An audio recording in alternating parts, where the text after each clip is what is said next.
Hey, what's up, Swamp? Not much. How are you tonight, Robert? I'm doing okay. Um, Here in Oh, about wait. 20 minutes, if you see my screen go off, my wife ordered pizza. So, um, I'm not going to be eating on camera, but I will eat after the live's over. But, I mean, what do you think of what's going on down there in New Orleans with that attack? Yeah, uh, guy drove down Bourbon Street and killed 15 people. It's just so tragic, and my heart goes out to all the victims and all the first responders, all the people who I consider victims, people who jumped out of the way of those vehicles. Just watching those videos, it's breathtaking. But my heart's Yeah, with and all see, those. and what baffles me is this guy was a uh, former army. He was a part of our army, and that's what baffles me is this guy was part of our army, and he's driving down Bourbon Street, killed 15 people, displaying an ISIS flag on the back of his freaking truck that he rented. Yeah, I mean, even more baffling is that there's that like parallel crime in San Francisco. I took a few notes beforehand. Um, there was that parallel crime in San Francisco, and I, I only call it a parallel crime because it happened at roughly the same time. But in that incident, there were some like similarities. The man was also a veteran. He was also radicalized. He used the same app as the person in New Orleans. He Yeah, had an the online Toro app. presence. It was called, what was it? Yeah, the Troro Lab or the Toro Lab. Hey, Robert, real quick before we keep going, have you shared this video anywhere? I am doing that right now in Because I like Yes, can't sir. do it from StreamYard, but I mean, it's worth it to put it on Discord or something before we, get, because I can't I don't see anybody in the chat. Oh, there it is. Oh, hi, Maven. It's so good to see you. I feel like I haven't seen you in forever. How many people are Okay, watching? it is the in the server, and I'm going to be showing some news clips. Oh, Uh, good. Sudden terror on Bourbon Street. They were just and of course, And a question we get all the time is, how do you do culinary school online? And the way we do it is by focusing on technique. To carry out this attack in New Orleans to create mass casualties in the name of ISIS. So what we're starting to see is an individual who was experiencing turmoil and stressors in life, who was going to act out in some kind of violent way, and at least according to what they believe are his own words, decided to do this as an alternative to killing his family. In the recordings, he also has a last will and testament where he divides up what little money he has left after all the financial losses and setbacks he had suffered to family members. So they're beginning to get a picture of what was going on, and it seems to be what was going on in the background of this individual's life that was as much of a driver as any commitment to terrorism. Yeah, John Miller, great reporting as usual. Stand by. I'm going to get back to you in a moment or so. I want to get some more now on the federal investigation from CNN's Evan Perez. Evan, authorities released a photo of the man identified as the driver of the truck that plowed into that crowd in New Orleans, killed 15 people, and injured dozens of others. That's right, Wolf. And that photograph is being put out there by the FBI to try to drive tips from the public. They have asked, they've set up a website, fbi.gov/Bourbon Street attack. They are asking the public to send in any information, any videos, anything about where this suspect may have been over the last several days, over the last several weeks, as they were developing this plot. And we also know, obviously, as we've reported previously, that he was an Army veteran. He served in the U.S. Army from 2007 to 2020, both in active duty and in reserve status. He actually deployed to Afghanistan in 2009 for about a year into early 2010. And, again, part of the picture, as John was just describing, is coming into focus now for the investigators. A lot of his problems and whatever might have been his motivation to then associate with ISIS, which is clear, according to the investigators, that is exactly what his intent was, again, is what's driving all of this. Wolf?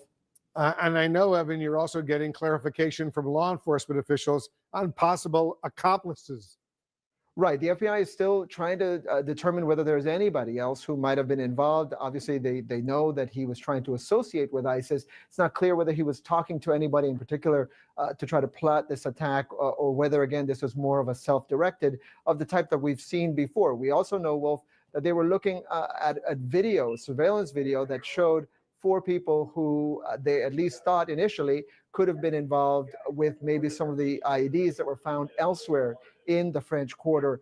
The FBI later determined that those people had nothing to do with carrying out this attack. So at least for that part of the investigation, that part is closed up. They are still, however, looking into the possibility that there are other people who could have been involved, again, in either helping to construct the IEDs, or who may have known about his plans before he carried it out. All of that is still on the table, Wolf. What more are we learning about the man who was driving this truck that was used as a deadly weapon last night?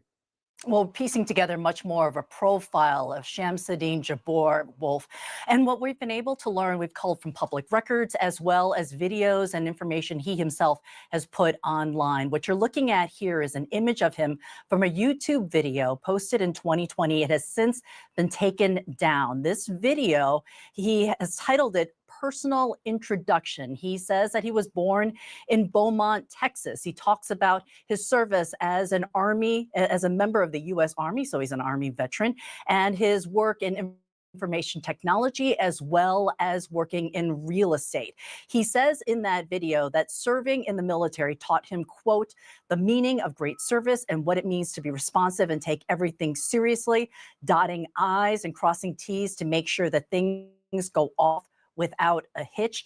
In that video, he is sitting next to a poster titled Discipline and near a book titled Leadership. Now, authorities do confirm that he served in the U.S. Army. We do have a picture of him from that photo that was posted on Facebook from the U.S. Army. This is a picture of him in 2013. It's a Facebook post from the U.S. Army again, and he's identified in this photo as an Army Staff Sergeant working as an information technology team chief for the 82nd Airborne Division's 1st Brigade Combat Team. And that was back then in 2013. He also posted an online resume where he describes how he graduated from Central Texas College in 2010 and he received a bachelor's degree from Georgia State University in 2017. Georgia State does confirm that he did attend there and did graduate. What do you freaking think about all that, Kiki?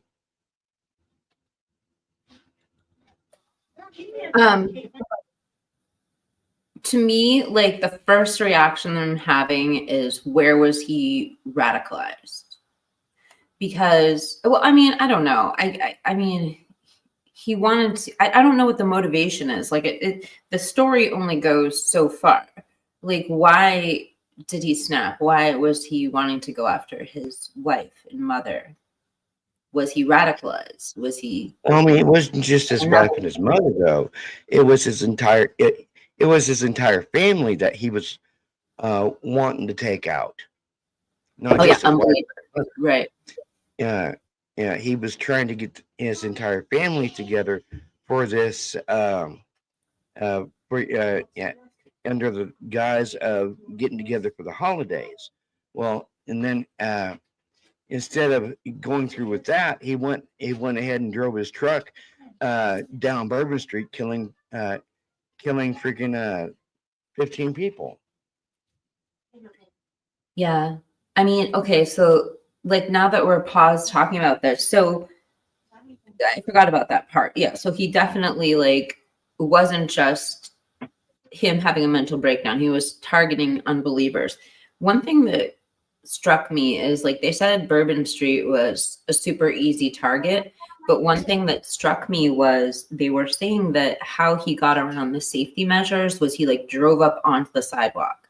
And all I was thinking is like, he's out of state. He's not like from that area. How did he know like that was going to be possible when he loaded up his, you know, killing machine with pipe bombs and everything? How did he know he was going to be able to get past those borders on Bourbon Street? I mean, even if he knew about Bourbon Street, how did he know the van would He was fit? in Texas, and he was in the army, and he was part of the United States Army, and he was stationed in Texas. So why would he want to come to New Orleans and do this heinous attack at midnight on New Year's Eve? Right. And then, I mean, putting everything aside, like, let's say he's been there before, say he cased the situation out. Still, how did he know that rental van was going to fit through those safety measures up onto the sidewalk? How did he know he'd be able to get by? I mean, even if he thought he could, how did he know that big van was going to?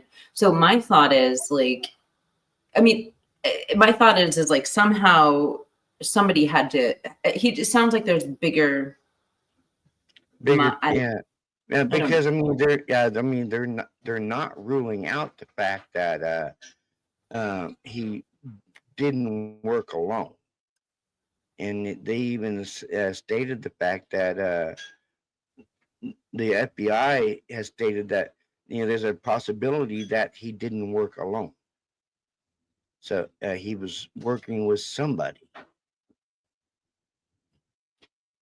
I that's my initial instinct. Although, I mean, obviously, I have nothing to base that off of. But yeah, I wonder what the online presence is going to show, and it makes me go back to this second incident that we saw in California. Yeah. And it's interesting because I was getting ready for this show, and I have like limited time between 5 and 10 to like really get ready. So before 10 o'clock, I mainly just watch, the family channels, and I was watching the local news. And I live in Massachusetts, and Massachusetts is like, I mean, y'all know Massachusetts is extremely it has a lot of local bias in the local news, and I'm saying that affectionately. Anyway, do you know anything about Massachusetts? Like, we had Affordable Care Act like 10 years before Affordable Care Act was like put into. Oh wow, I didn't know that.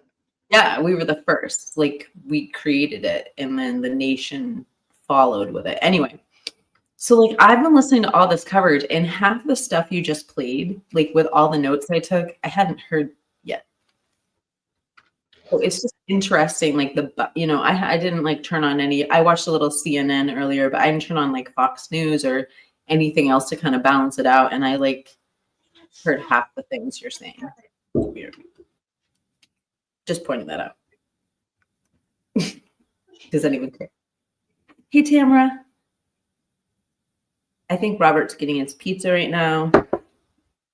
I hope everyone's doing well. I don't know if my computer's frozen. Like, I don't see anybody in the chat. Hold on, let me check my phone. Maybe there's people. I don't even know if anyone's watching. Maybe. No, we only got like freaking 4 people watching. That's what I was gonna say. I mean, if you wanted to stream it to your channel, by all means stream it to your channel. That way we have like more people, more people interacting. I'm probably not going to stream it. I'm not going to be streaming this to my channel tonight. But we'll discuss. Just not. New comment. Oh, maybe because I'm here and listening. Well, if you want, I just uploaded a new Idaho 4 video. I haven't even put it public yet. We can watch it here if you want. Okay. All right, hold on. Let me finish this. Let me give it a little. Does this thumbnail look okay? Hold on. Yes, your thumbnail looks okay. Yes. Are you sure? Should I change the profile? Hey, Jim. Oh, it's nice to see you. Hey, let's finish this video that I got, and then we'll play that afterwards, okay? Sounds good. I'll get it. I'll have everything ready. Graduate. And Texas records also show that he had a real estate license from 2019 and it expired in 2023.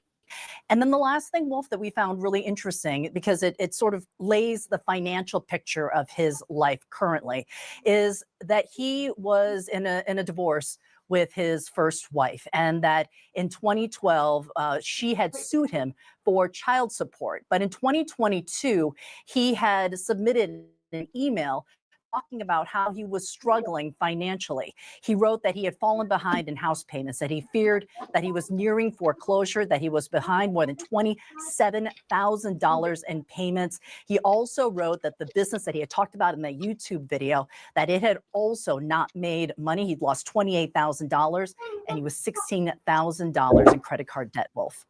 Lots of new information. Kyung-La, thank you. Omar Jimenez, thanks to you as well. I want to break all of this down with our law enforcement experts. Andrew McCabe, let me start with you. What are the next steps right now for the FBI, and you're a former deputy director of the FBI, as they try to determine who the individuals placing these improvised explosive devices in the area are? Absolutely, Wolf. That is priority one for the FBI right now, to identify and locate those individuals who they have captured in the surveillance video, placing the IED devices, which Listen, you want to skip this ad. I would too. But what if I told you there's a skip ads for everybody? at least two of which have been rendered safe, and therefore are probably providing the Bureau with some evidence that they can use to compare to the device and the other evidence that's been recovered from the truck. And so they may have a solid forensic connection between the IEDs, which would only confirm their suspicion that those three men and one woman are related to or working in concert with the driver of the truck. So that's the biggest potential threat the Bureau is probably focused on right now. And they are doing all the things that we have seen in these sorts of situations in the past. They are scouring video coverage to try to locate those folks and track their movements last night as they led up to the moment of placing the IEDs. They're trying to locate places to search. They're trying to locate individuals who might know something about those folks. So it's a lot of activity going on focused in that direction. Critically important information they got to find out. Mary Ellen O'Toole, you're a former senior FBI profiler. What could these IEDs tell you about the perpetrator's intention? Does that suggest to you that a larger attack was indeed planned? Certainly, and thank you for having me on. The IEDs will be very important, both from a behavioral as well as a forensic perspective. So forensically, the Bureau will be dismantling these devices and looking to see if they were likely each constructed by the same person. Bombers often have a signature, so they will be looking to see if it looks like one person put them together. They'll also be looking for things like fingerprints and DNA that is left over on these devices. That becomes extremely important.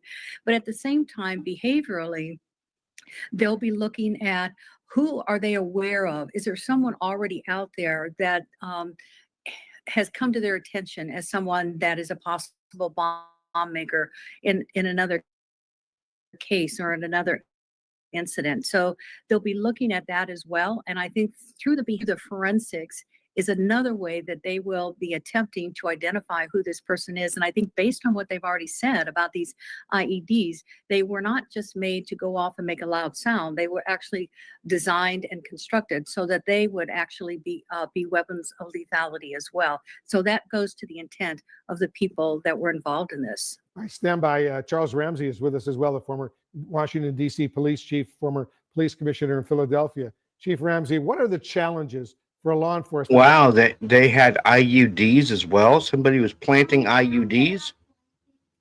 Well, okay, so hi. Hey, brother. I was just talking to AR last night about how I needed somebody to live stream with me, and then Robert invited me to come on tonight, AR, and now you show up. What a good night. Yep. AR, I enjoyed your Vegas Strip live stream. It was really cool to see Jen. So did I. It was awesome, right? Yeah. I stayed up as late as I could, you guys. I mean, yeah, that's freaking insane. I mean, yeah, not only you had this guy driving down Bourbon Street, and then you got people planting IUDs on Bourbon Street. So, from what Massachusetts news is saying, he planted the IUDs. Oh crap! And that they cleared the people, they found the people they thought were planting them. This is all allegedly, you guys. I have very limited, but they found the people that they saw on camera and they thought were involved, and they cleared them. And it's just him solo. But like you said, the FBI is still looking to see who might have been involved. Hey, brother, you want to come up? I'll drop you a link.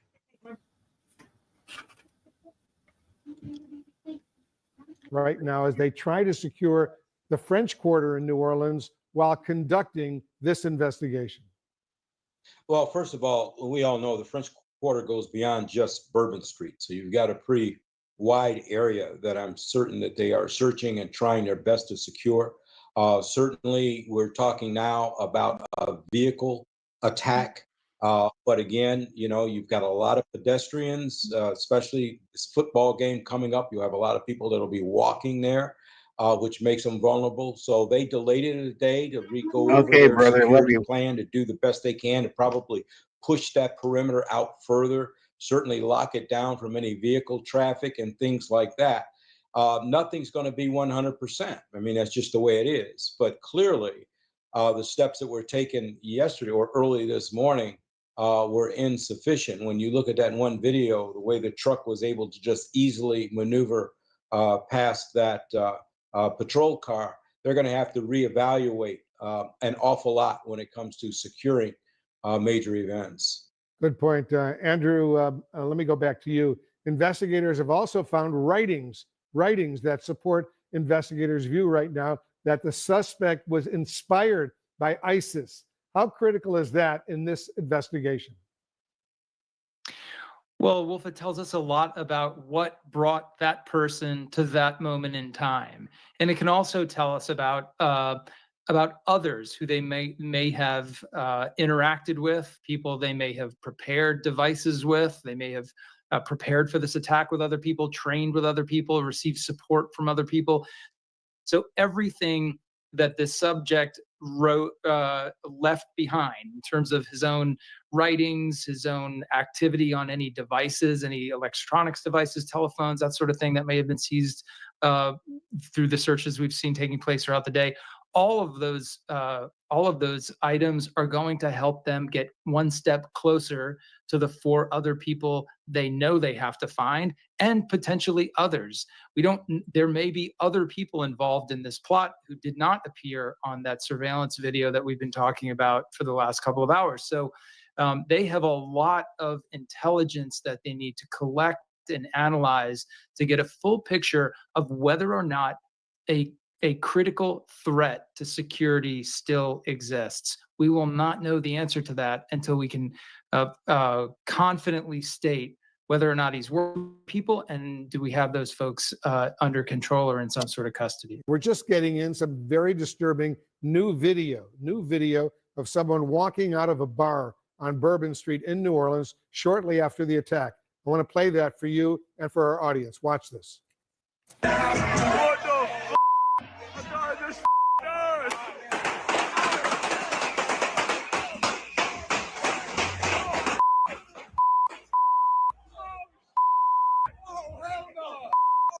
There's one single video that's responsible for leading over 2,000 Christian men to permanently quitting.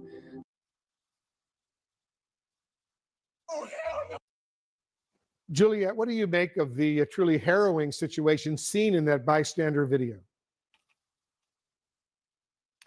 I mean, I think what you're seeing is people who are trying to get out of a car going, I think at this stage they're measuring over 40 miles per hour, and getting them just simply out of the way of the vehicle. And this is why the question of the permanent barriers is going to come up, because look, these security measures always have to be upgraded, and we're hearing that this was a security upgrade, possibly in anticipation of the Super Bowl in a couple weeks.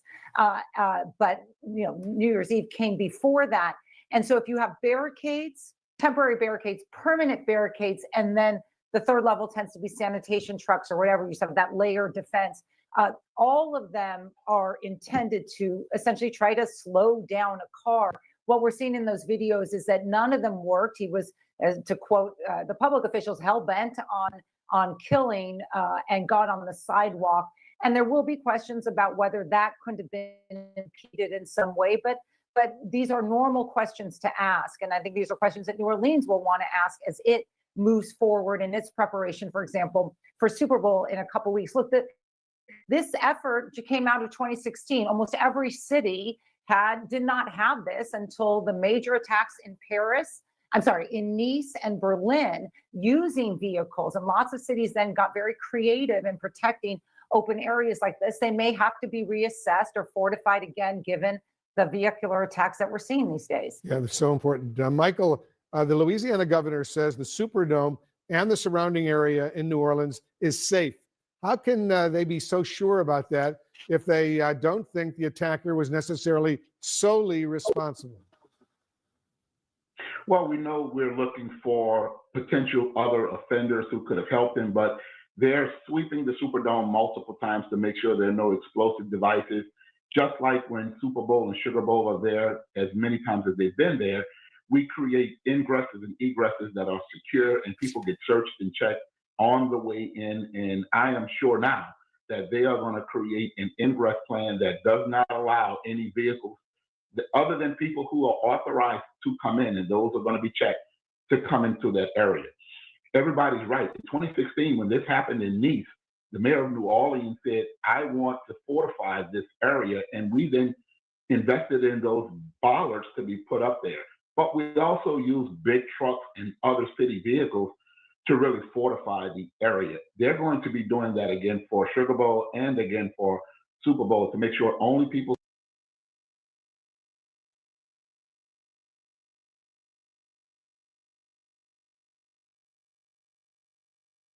From what I understand, Kiki, some of the eyewitnesses that were there that night stated that they didn't have the barricades up at all.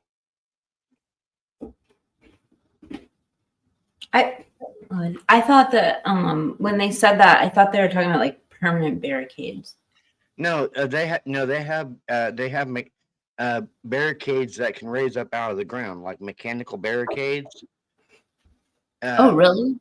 Yeah, that they normally do for events like New Year's Eve and stuff like that to keep people safe. But that night they didn't have the mechanical barricades lifted, so that dude had a clear and straight shot through the crowd. And when I saw it, it reminded me of the Waukesha Christmas parade from a couple of years ago. Where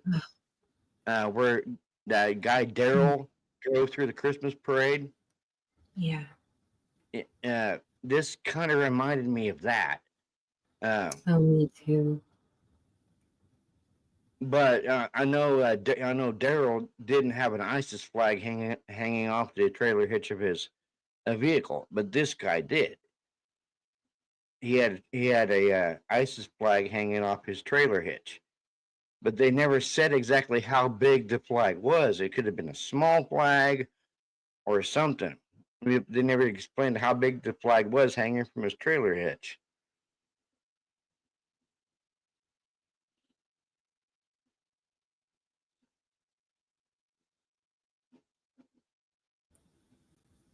Regardless, he got the message. Now, the one thing I will say is, like, when it comes to we were just talking about the safety barriers, like, yeah, he couldn't have like completely gone unimpeded, because somebody did talk about how he like found a way around them. So there was something there. I would like to know, but I'm gonna just say, like, New Orleans has a major responsibility to the people in those events to prevent something like this.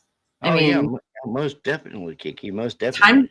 right. It's not like, I mean, this would not be possible in Times Square or anywhere around it. Not in Times Square, because in Times Square they have all those safety requirements set up months and weeks in advance of something like the ball drop. But it just makes me wonder exactly why New Orleans didn't have the same precautions as already pre-set up.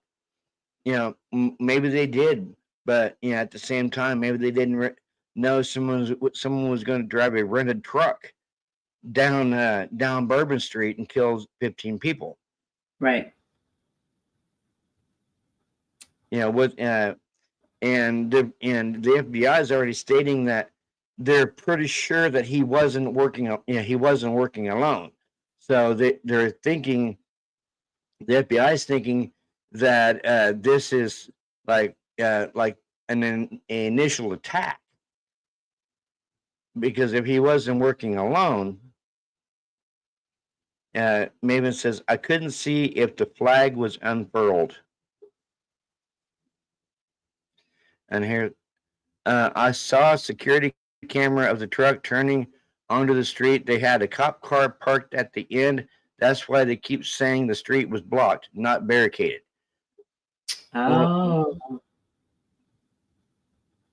I mean, yeah, and I heard I can't remember what his name is, but I saw a senator making a statement a couple days ago on the news, and they're like, so can you guarantee us that you've heard no other threats of attack? And he's like, no. I'm like, what the like, he literally said that. He's like, I'd be lying if I said that. I think, okay. Yeah, great. yeah.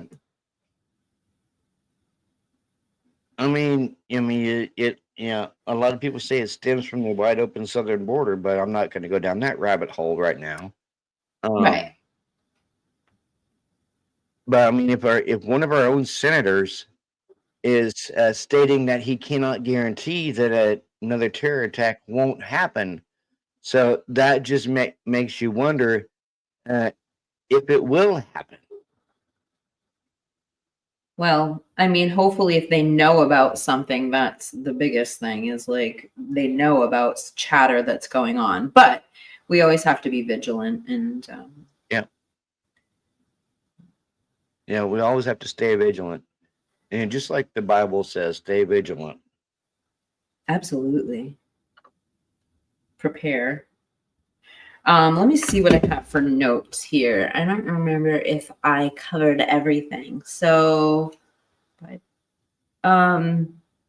oh, the other thing too that is been clarified is this type of automotive attack is now the preferred method of attack for terrorists worldwide, and that's been deemed before now, but like it's just something to be noted in all of our communities. If you're having a local parade, get the police detail, block off the street. I mean, obviously that happened in Wichita, but that cop was a hero. They tried their best. At least there was somebody there. I didn't even know if that happened. I didn't even know that happened in Wichita. Oh, I thought you said Wichita. I'm sorry. What No. that parade you were talking about? New Orleans, and it was in Louisiana. No, I'm talking the Waukesha, Wisconsin. And they had that one insane dude, Daryl, the one that kept saying he was a sovereign citizen and going against what the judge was saying and everything else. I think that, I mean, like, for me, I'm just interested. I want to know, like, where was this person radicalized? I want to know more about the app. I want to know why two people on the same day, roughly the same age, with kind of like roughly the same background, both decided to give their lives for, you know what I mean? Like, for what ISIS. happened? We need to know. And I feel like, you know, it's already been a few days. I feel like every Yeah. time this stuff happens, it's like they don't tell us anything. Like they think Oh, yeah. that, and when I say they, I mean like everyone, like the whole government thinks that we're a bunch of freaking babies and we can't, like, just tell us the Yeah. truth. What Oh, is yeah. going, you know, we're just going to pretend there's no more of the story, you know? I mean, just like, Political, but I can think of like, we had that stuff happen over here, with the terror attack there in Louisiana, and over in Germany, you had a army serviceman that blew up his Cybertruck. So he made his Cybertruck into an IUD over there in Germany, and it was a U.S.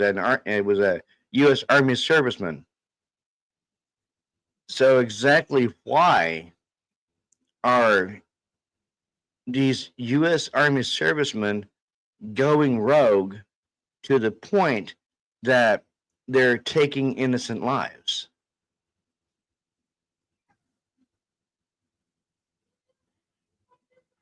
You're muted. sorry.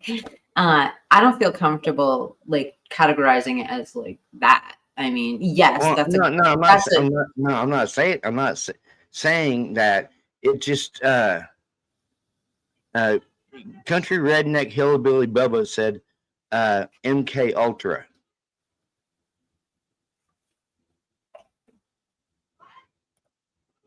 But no, I'm not thank trying you, to. country redneck hillbilly Bubba the first for your comment. I just had to say.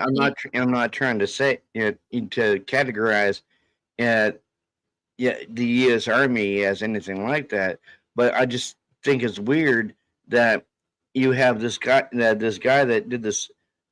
did the attack in New Orleans. He was former U.S. Army. You had this guy over in Germany who turned his Cybertruck into an IUD. He was former Army. So exactly what the heck is going on? Okay, well, this for me, like I do see the connection, you know, the military connection, but I wanted to include it in a list of other connections because it's just about finding where the two were radicalized. Because I don't think that whether you're this or you're a gamer or whether you're a cowboy or it doesn't, you know what I'm saying? Like it's not, I just am using it as a descriptive in the list of how are they connected. Covered. High cold and covered in who did WB? WB, Wait. 10 Commandments at the top of Bourbon will prevent any further incidents. Wait, what? Wait, what? Wait, can you put that? Wait, at the top. Hold on. I'm easily confused. Okay, it says basically putting the 10 Commandments at the top of Bourbon will prevent any further incidents.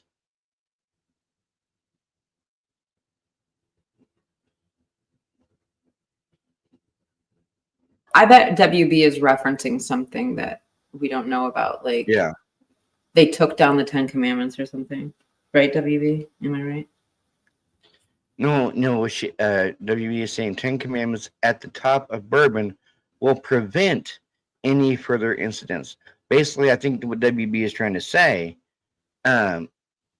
is put the 10 Commandments at the top of Bourbon Street, and it might protect any further incidents from happening. Amen. Hey, Toes, how you doing? Oh, Toes is here. Hi, Toes. But Swampy. I mean, Swammo, as Angel D was calling you. But well, I want to hear what your connections possibly to what happened there in Bourbon Street. What you think some of the connections might be? Well, I wrote a list. So, number one, top two connections. Well, no, they're all equally, but we're going to be looking for who radicalized them. They were from two different parts of the country. They both had an online presence. Where did they get radicalized? First, we're going to look. They both came to the same app to rent trucks. We know that's a similarity. Next similarity, they both had online presence. We heard about Facebook posts in both incidents from the wife. Then we heard about Facebooks that the other guy was doing videos. They had the similarities of the military. One was active duty. They were roughly the same age.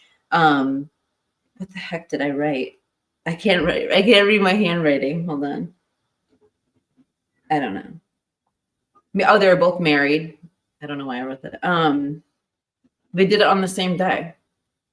And both required casing out the situation because the guy in the Tesla, he bypassed valet parking and like did like a couple hours before the incident, he did a loop around. Now the Bourbon Street incident, there's no way he could pull that off unless he had cased out Bourbon Street because of everything we've been discussing since the terrorist attack in Nice and like all the safety measures. You know what I mean? Like, how would he know his van would, even if he was Googled it, like, how would he know his big van would, you know what I'm saying? Like, they both require planning. So like, where were they radicalized? Who organized it? And are they going to tell us? Or are they just going to say, oh, it's just a big coincidence? Like they normally do? If the FBI is already stating that, hello, okay, WB, horrible as far as I know, but I saw a couple of Cybertruck vehicles at 10 a.m. on West Esplanade on New York, on New Year's Eve. So you were down there, WB? Hold on. Anyway, I saw a couple Cybertruck vehicles at 10 a.m. West Esplanade on New Year's Eve. So it's definitely, I mean, it makes it even more like scary because you know it's like somebody trying to invoke fear because they know the incoming president is choosing Elon Musk to do a lot of things in the new government. So they're obviously sending a message with, hell no, I'm 70. Yeah, but every age. Don't forget, New Orleans also has Jazz Fest. But yeah, I mean, it just, what I feel for is I feel for the lives of the people that were lost.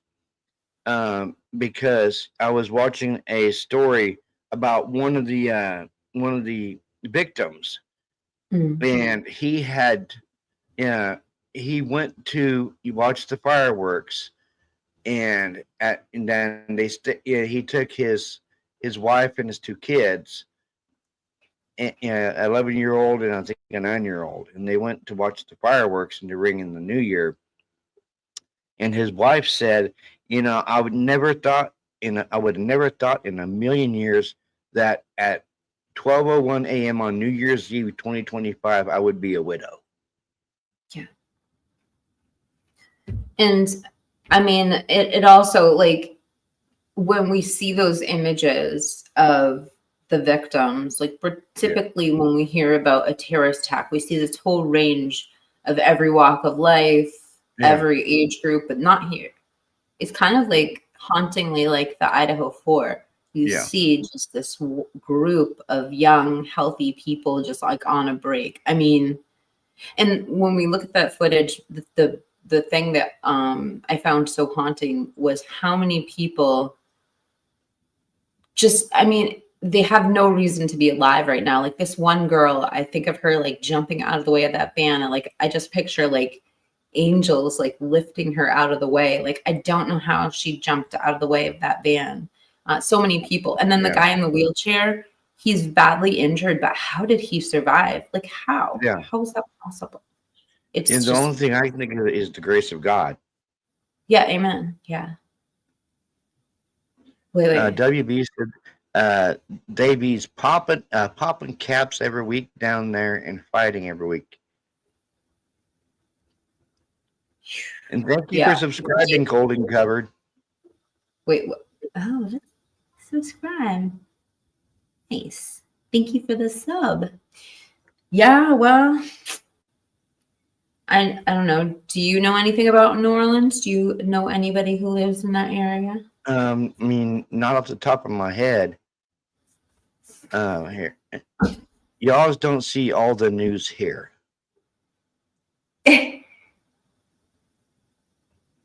But no, no, me. I mean, I had a cousin that used to live there a couple of years ago, but he decided that he wanted to go south and go to Florida. I don't blame him. I love Florida. I definitely want to. Oh, sorry. What? No, go ahead. No, I was gonna say I've never been to New Orleans. I always wanted to go. I mean, I do know they have gang activity because I knew someone there many, many years ago who lived there, like right when Katrina happened. And it was crazy. Like they weren't there when the flood came, but they knew all about it. And because they were in the area, and they were just saying how, like, when they evacuated everyone, so many people stayed. Like, so many people didn't evacuate, and there was nothing there. There was just like complete chaos. And like at that point, if it weren't for the gangs, like that's what subsided. They were running the streets at that point. I don't know why I'm telling you guys this. Thank Wait, you, it smells Toad. like hot trash in New Orleans. And Toad goes, I just subbed again. I don't know how I got deleted. Wait, live 10 miles from downtown. I used to ride my bicycle downtown all the time, and I am very familiar with the French Quarter because I like to see it. I love the NCIS show that takes place in New Orleans. And I've always wanted to go to Jazz Fest. Like, I've been saying this for like my entire adult life. I was wanting to go to Mardi Gras, but I can't now because I'm married. I'm married with kids.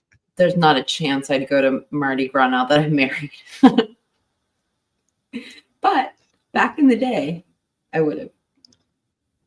Yeah, I would have went back in the day. Me too. People who have to come and can come and are authorized to enter an area can be there with vehicles. CNN has just obtained surveillance video showing the moment that a suspect drove a pickup truck onto Bourbon Street in New Orleans. Now, before we show this, we do want to warn you, it is disturbing because this is the beginning of the attack that killed at least 10 people and injured 35 more. This clip is showing Canal Street at 3:16 a.m. local time. The truck is seen going north with a large pole attached to the rear. The suspect then passes what appears to be a law enforcement car and then rapidly turns right onto Bourbon Street and accelerates through a group of people. Let's go now to CNN's Tom Foreman. Tom, you spent many years in New Orleans. Help us understand the magnitude of what was happening in the French Quarter at the time of this attack. Well, Bourbon Street in the French Quarter really is the heart of this city that lives on tourism. If you look at what happened to the approach to this, this makes it look smaller than it is in some ways. You see this come up this road here and turn. This is over here on Canal and turn in. And then when it starts moving into this area, this is all the French Quarter in here. The actual, when it says it hits the crowd here, if you look at the pictures, it actually seems to have gone further than that before it actually reached a stopping point somewhere up in here. So about 3 blocks. So this is a 4,000 to 5,000 pound vehicle. It's an electric vehicle and accelerates to 60 miles an hour in 4 seconds. So there would be a tremendous number of people here, especially during Sugar Bowl time. And this is not that far actually from the Superdome, which is right over here. You could wend your way over here pretty quickly to get where it happened. And many, many, many tourists here because of the hotels that are there, the restaurants that are there, the clubs that are there, the bars. This is a busy, busy, busy area anytime. And one of our witnesses said, typically, even on New Year's Eve, you see the crowd spread out a little bit after midnight. Some of them said, really at 3 a.m., it was still pretty much the way it had been. So a tremendous number of people. If it had not run into that red crane-like device you see, if the truck had not hit there and had kept going, the crowds down here on Bourbon would have only grown more dense, and who knows how heavy the damage would have been, how many people would have been killed. Real key here, though, one thing I want to point out, the city started this program to replace what are called bollards. You've been hearing it all day long. The bollards are these metal posts here that are rising up. They started this back in November to put in new ones because the old system wasn't working well enough. The purpose of these is to stop people from being able to drive down that street. Usually they're retractable in some fashion. That process was underway with a goal of having it done by the time of the Super Bowl, which is going to be a little more than a month from now. It was not complete. One of the complaints they had was that the truck went up on the sidewalk around a police car that was here, obviously completely an inadequate stopgap measure, and that's why it's the way it is. And now they've got Mardi Gras coming up and Jazz Fest coming up, more big events, millions of people here, and they haven't shown yet they know quite how they're going to deal with this kind of threat. Ed Lavandera is in Houston with more on the suspect's ties to the state. What are you learning, Ed? Hi, Pamela. Well, for several hours this afternoon, a number of law enforcement authorities have been here in this far North Houston neighborhood that has been cordoned off. And according to local officials and FBI officials, they have been searching a home that is address is connected to this suspect that carried out the terror attack in New Orleans. FBI officials also confirming that this search is related to that investigation. And as you mentioned, we are learning more about this suspect who in several various sources that we've been able to comb throughout the day. The suspect had been battling some financial troubles, worked in real estate and information technologies systems, and studied that as well. But in court documents we've been able to reveal, he talked about the financial struggles that he had been going through in recent years. From 2019 to 2023, he had a real estate license here in Texas. But in court documents connected to he was sued by the mother of two of his children back in 2012 over child support payments. And in some of those documents, we've learned that in recent years, he talked about being carrying debt of nearly $30,000, owing credit card debt, and also struggling to make payments on his home. We've also come across a YouTube video that was posted back in 2020 about the time that he was getting into real estate here in Texas. And the video is described as a personal introduction. And this is what he said on that video. What kind of car do you drive? A 2022 Tesla Model Y. Why? If you don't mind me asking, what do you pay for car insurance? So I'm born and raised in Beaumont, Texas, and now live in Houston. And I've been here all my life, with the exception of traveling for the military, where I spent 10 years as a human resources specialist. And Pamela, you know, this is back here in this North Houston neighborhood where officials here have been very tight-lipped throughout the day, not saying much exactly as to what has been happening here at this search, but that this search continues, and it's been going on for several hours now. Pamela? All right. Thanks so much, Ed. I want to go now to former FBI Supervisory Special Agent Rob D'Amico. Rob, Ed just laid out the suspect and his history. How does someone like that become so radicalized and do something like this? Well, I think part of it is these groups are very good at getting to people that want to blame someone. It goes across the board. He was having tough times. I think there's probably some mental illness that's going to come across the radar with him, but he's going down a slope. He wants to blame someone, and these groups are great for placing the blame on others and then getting them to act on it. We've seen it in the white supremacist movement. We've seen it in the terrorist groups. They're very good at that, and that's how they recruit them, and then that's how they get them to take action. So I think you're going to see probably when it started to the spiraling effects that we saw from him finally taking action. Obviously, if he's planning to kill his family, the mental health issue is there too, and I think it's a combination. Yeah, he said in the recordings, according to our John this Miller, is the report that I he saw. at first thought about bringing his. Okay, go ahead. So I was going to say this. I'm pretty sure I saw this report on CNN too. This is what I'm saying is like we're starting to get into the mental health aspect of it, and this is where I get nervous that we're just going to hear this same like lone wolf crap. Because in this case, like I do feel like people get radicalized. Like I don't know. It just feels like all the list of connections we just read, the amount of things you would need to know to pull something like this off. I mean, you can't just wake up and do this. It takes No. such extreme foresight, and I don't know. WB said he looked a lot older, and for 16,000 credit sure card. he was mad at the world. And then WB also says 16K in credit card debt. Some really good points. I mean, how do you get $16,000 in credit card debt?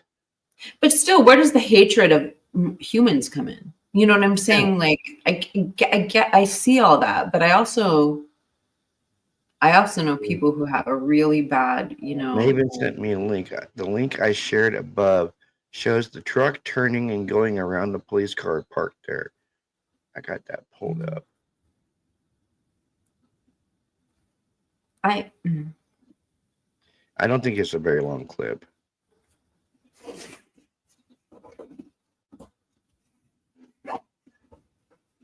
I put out a new. I released that video, by the way. I hit. Oh, what'd you say?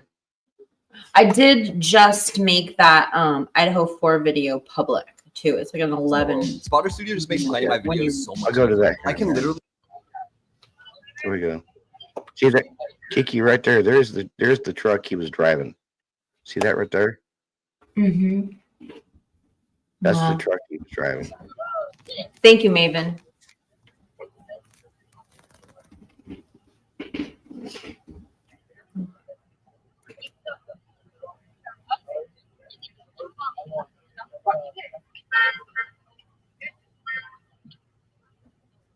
Was he radicalized or he just out of his mind? Yeah, that's what we're doing. Yeah, that's the truck right there. And apparently it's an all electric truck, so it's an EV. Yeah. Let me write that on the list of connections, Robert. Yeah, and it goes from 0 to 60 in 4 seconds. This is.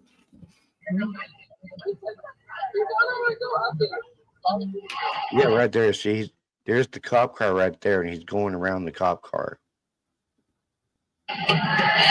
And oh yeah, what? It shows him crashing into people. See?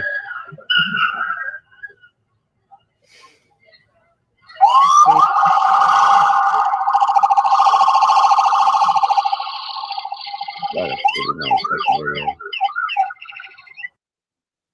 Yeah, just so happens the freaking freaking ambulance goes by right as he does that crap.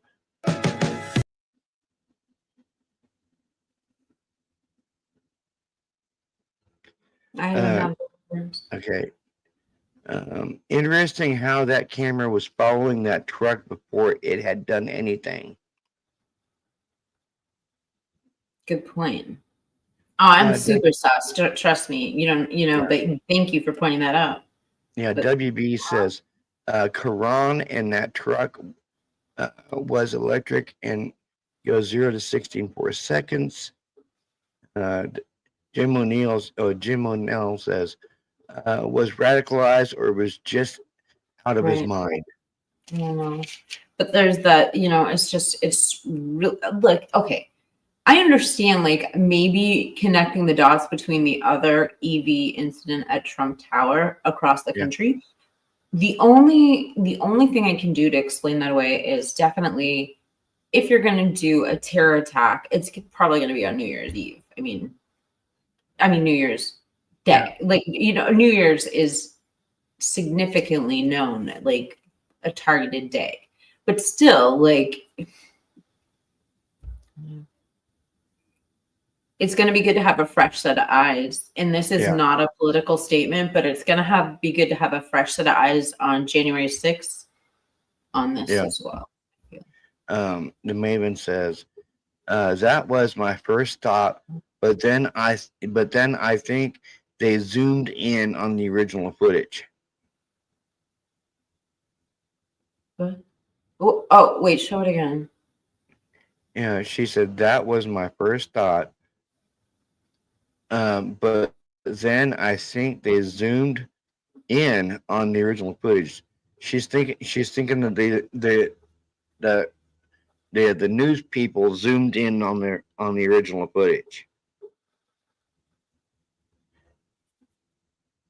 So it was probably a broader. Yeah. You think they were? Yeah, that makes a lot of sense. Yeah, WB says that Vegas thing is really strange. What Vegas thing? Well, And everybody's been talking about the Vegas shooting, and like I feel the same way about that one. Like I felt like there were so many aspects. I mean, why stop explaining to the public everything about this guy? Like, why don't we know everything? If there's no connection, if it was just lone wolf, like why don't like we like a lone wolf, basically almost like a lone wolf almost like a lone wolf gunman. But I don't want to say a lone wolf gunman if the FBI is stating that they feel that he wasn't working alone. So the FBI must know something. Yeah, if they want to come out with a statement like that they feel he's not working alone. So yeah, it makes me think the FBI might know something. Wait, when did the FBI come out and say he wasn't a lone wolf gunman?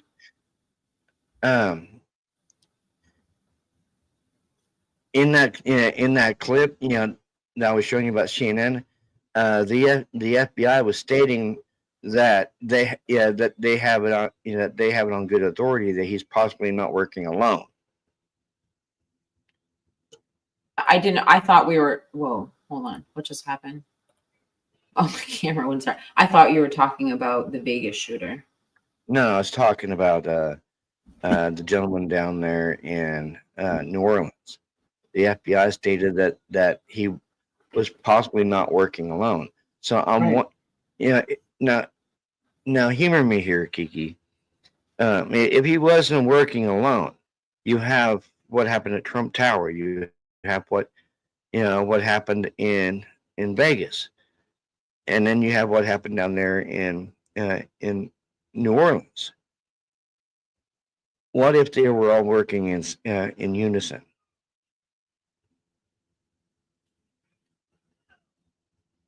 Well, I mean, it's very likely we'd never know because I'm sorry, this is not a political statement. This is just a fact. Because our government treats us like a bunch of babies and doesn't tell us anything. Like Hey, we're Kane gonna B. riot the streets or something. Like Yeah, Kane B's in chat. He waved. What? Who did? Oh, hi, Kane. Where's AR? Come on, AR. Yeah, I think he left. AR, come up on me. Here's what the Maven says. Same angry raged. The The camera. Maven Was says if the camera was following the truck, it is really sus.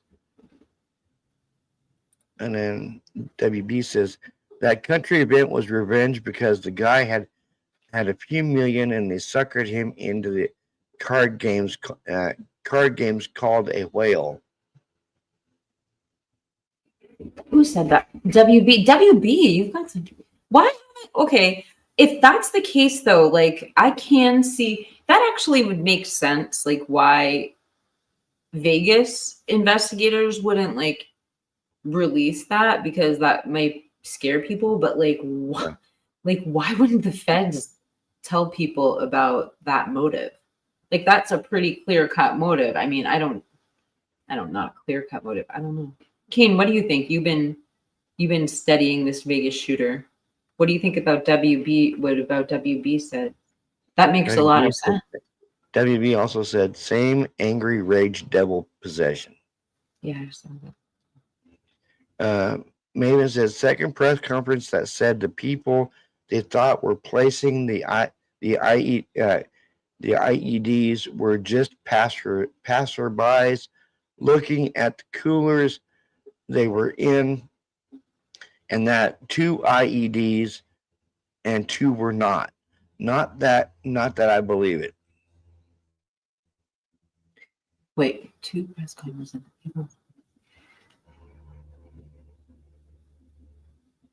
Yeah, and it's so weird because they said that this guy was the guy who put all the pipe bombs in those cooler. Oh, I shouldn't be saying that word on here. The pipe pow-pows in the computer. Did say IED. Okay. But then they said that they cleared the people they saw in that video and it was him. How come they didn't have him on the video?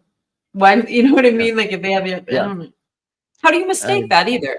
If you if you saw those people putting the IEDs in the cooler, and you cleared them. Jim O'Neill just said, well, that's the case, then what, and then wants to come, or what's to come.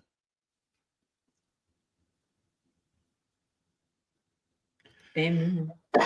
WB says, yes, no motive, because what happened in Vegas stays in Vegas. Good point. And Kane B said, to your question, Kiki, about the shooter, Kane B says, I am undecided. Well, I think we all are, and it's interesting that you just went over all that information last night and you're still undecided. I mean, obviously none of us really know, but. Okay, and you said you made your video public. I did. Okay. I'm going to play it. I'm going to play it. It's like 11 minutes, I guess. Fix my camera. It's like freaking. Whoa! What just happened? Yes, picture camera. It's freaking showing. B says, think me and TW. Who's TW? Who's TW?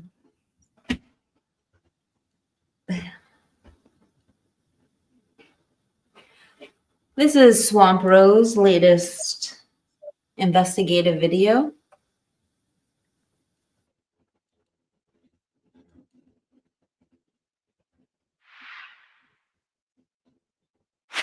Hi, welcome back.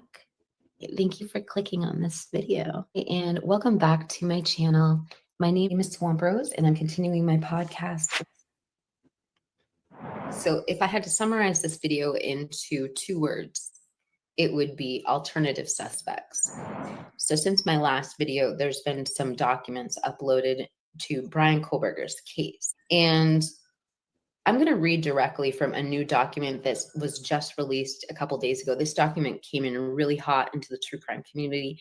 Right prior to this document came out, we had the subpoena ducis tecum, which with it carries criminal offenses if not answered by the prosecution, trying to compel evidence. We also had Brian Kohlberger's 21st supplemental request for discovery. So just keep that in mind as I'm reading you this brief paragraph. Is titled Motions to Compel Material and Sanctions. And the part I'm going to read to you is the argument part. The wind is crazy. I don't know if you can hear that through here. It goes on to say, and I'll display it right in the screen so you can see. It goes on to say, this is a capital murder case and nothing about it is clear. The expert issues are complex, involving many different facets of DNA, cellular data, cell tower coverage, drive testing, car identification, crime scene and blood spatter analysis, fingerprint analysis, forensic pathology, electronic device analysis of the suspect, victims, and alternative suspects. So really that's the part of this document that I'm focusing on for this video. What I will do is I'll link the document below in case you want to go read it for yourself.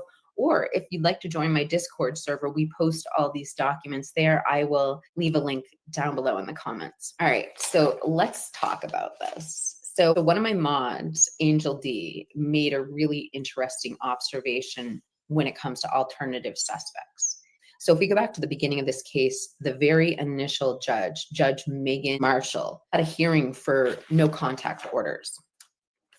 And when she was going down the no contact orders, what Angel D pointed out is she was reading them. She got to a list of people and she skipped that page. You could see her actually reading it aloud to herself, but she wasn't saying it aloud for the rest of the courtroom to see.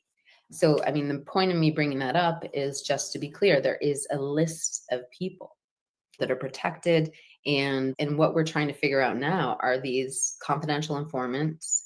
Are these alternative suspects? Are these co-defendants? Who are these people? In June of 2023, Jay Logston from BK's defense team made an interesting argument for parallel construction of the investigation. And I'm going to read a quote from Jay Logston. He went on to say in one of these court documents, rather than seeing it as some sort of complex IgG tree building that led to him, it appears far more likely that a lineup where the government has already been aware of who they wanted to target. So this kind of makes me think back to when we saw the additional financial sun is like getting out of control. So this kind of Okay, so the summer after Brian Koberger was arrested in 2023, there were additional financial records warrants requests.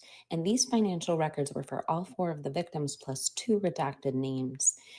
These financial records went as so far as warranting information from the Department of Labor. So they're pretty extensive. So I'm just going to bring up a few speculations. So it is speculated. It has. Twizzlestick is asking what's behind you, Kiki. You're muted. Like my Christmas tree? No, on your video. Oh, that is my painting. It's called 3 Cows. I didn't paint it, but it's. Kane B says it's a dolly. You think so? Oh, that's really sweet, Kane. Oh. The man who painted it is Caracopa, but I can't think of a more flattering compliment. It's so sweet. Thank you. Twizzle goes, oh, it's a video. I guess he thought you were live. He goes, oh, it's a video. I hope you guys like it. I mean, I wrote it. I mean, I spent some time writing it. I really, okay, so if we're going to talk about Idaho 4, you guys, like, I think what's more perplexing is when we get into this whole aspect of like alternative suspects, and Chaos Sector brought up a comment on my channel that really got me thinking. It's like, so what happens if they do prove that BK was allegedly framed, or BK, there was an alternative suspect, or in some sort of other theory or parallel? What happens then? Because half the public now feels that Brian Koberger is being railroaded, and then you've got another perception in the public where Brian Koberger is guilty as ever. Like, how do you combat that narrative that is tainted both sides? It's I know Chaos Sector. I just got here. I'm at Taco Bell. You know what I could go for right now? Have you ever had, oh my gosh, the vegetarian pizza? Not that it's the Mexican pizza, but with refried beans. It's so good. It's like so good. I don't have Taco Bell on Cape Cod, but when I did have Taco, I want a chalupa. And churros, those little cinnamon churros. Twiz, will you please eat a churro for me? Oh, okay, whatever. He says gross. Oh, well, why don't you tell us what's not gross at Taco Bell if that's not good? What do you? Okay, you tell me, Robert. What do you eat at Taco Bell? I normally go for the either the cantina, the cantina box, or the deluxe cravings box. But Twizzlestick says stuff not vegetarian, and then he goes, typing on the phone sucks. Yeah, that's my problem. Robert, do you get some of these things with refried beans? I hate refried beans. You're Mexican. I will not eat refried beans. I don't like them. Do you understand they're like a very good source of protein? Like probably better than the meat. Yeah, the way my wife always the way my wife always says is, if I eat refried beans, I'm going to keep her up all night. Okay, well, this is a little taming. No. What I'm just trying to say to you guys is there healthier alternatives? I do not know if there's a healthy alternative. Okay. Refried Golden beans. Servant says, now you got to admit that potatoes are good. Potatoes are good for you. And then Twizzle Stick is, I like refried beans. If it didn't say vegetarian, I'd be down. But no, the last time I had refried beans, my poor Chihuahua Tinker was sleeping under the covers, and about 10 minutes later, she came bolting out from under the covers. Stop.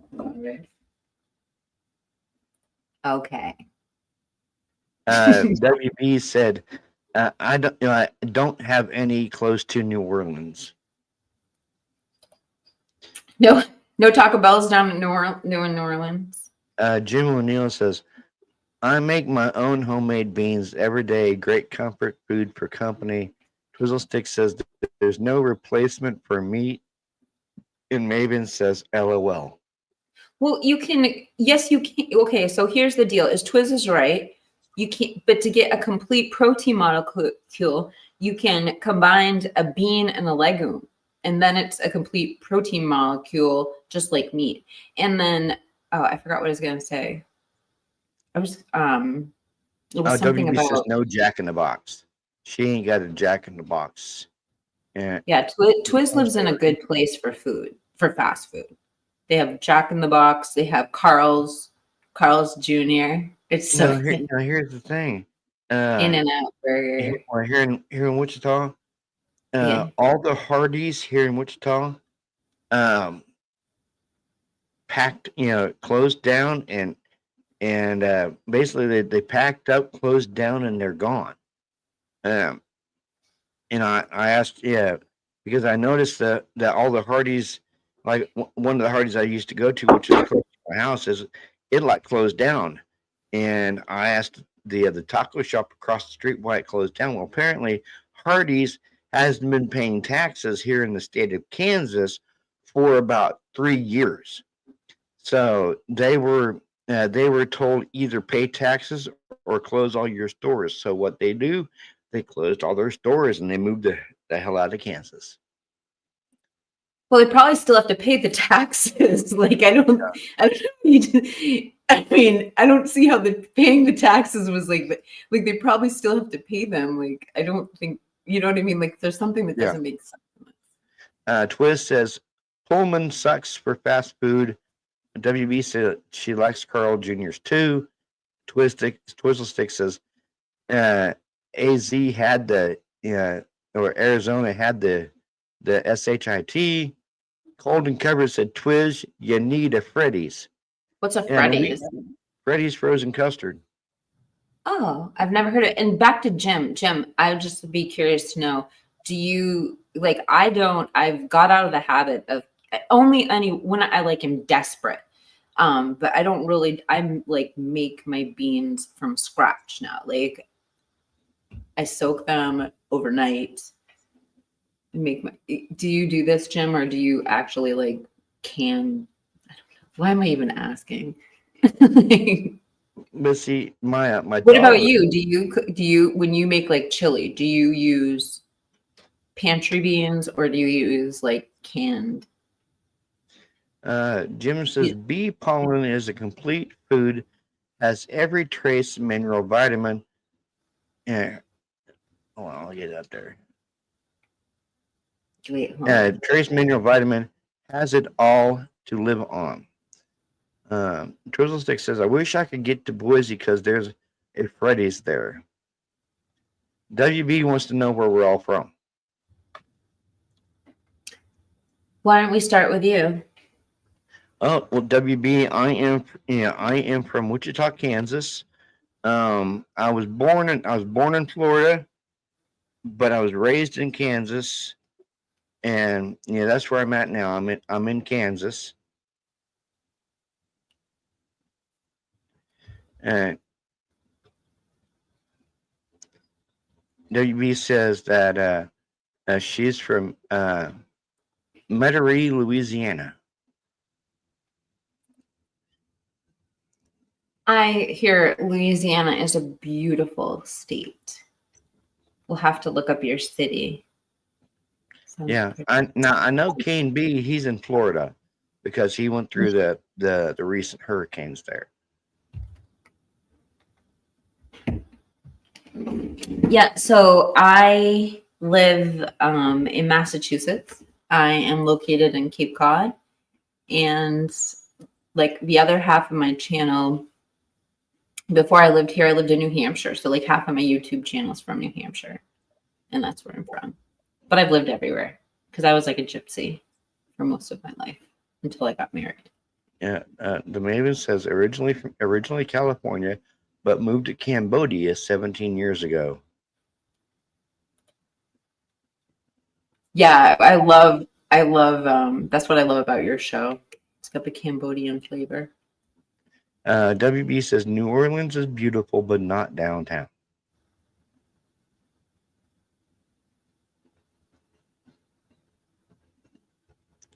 And I do know that our illustrious Twizzle Stick is in Washington.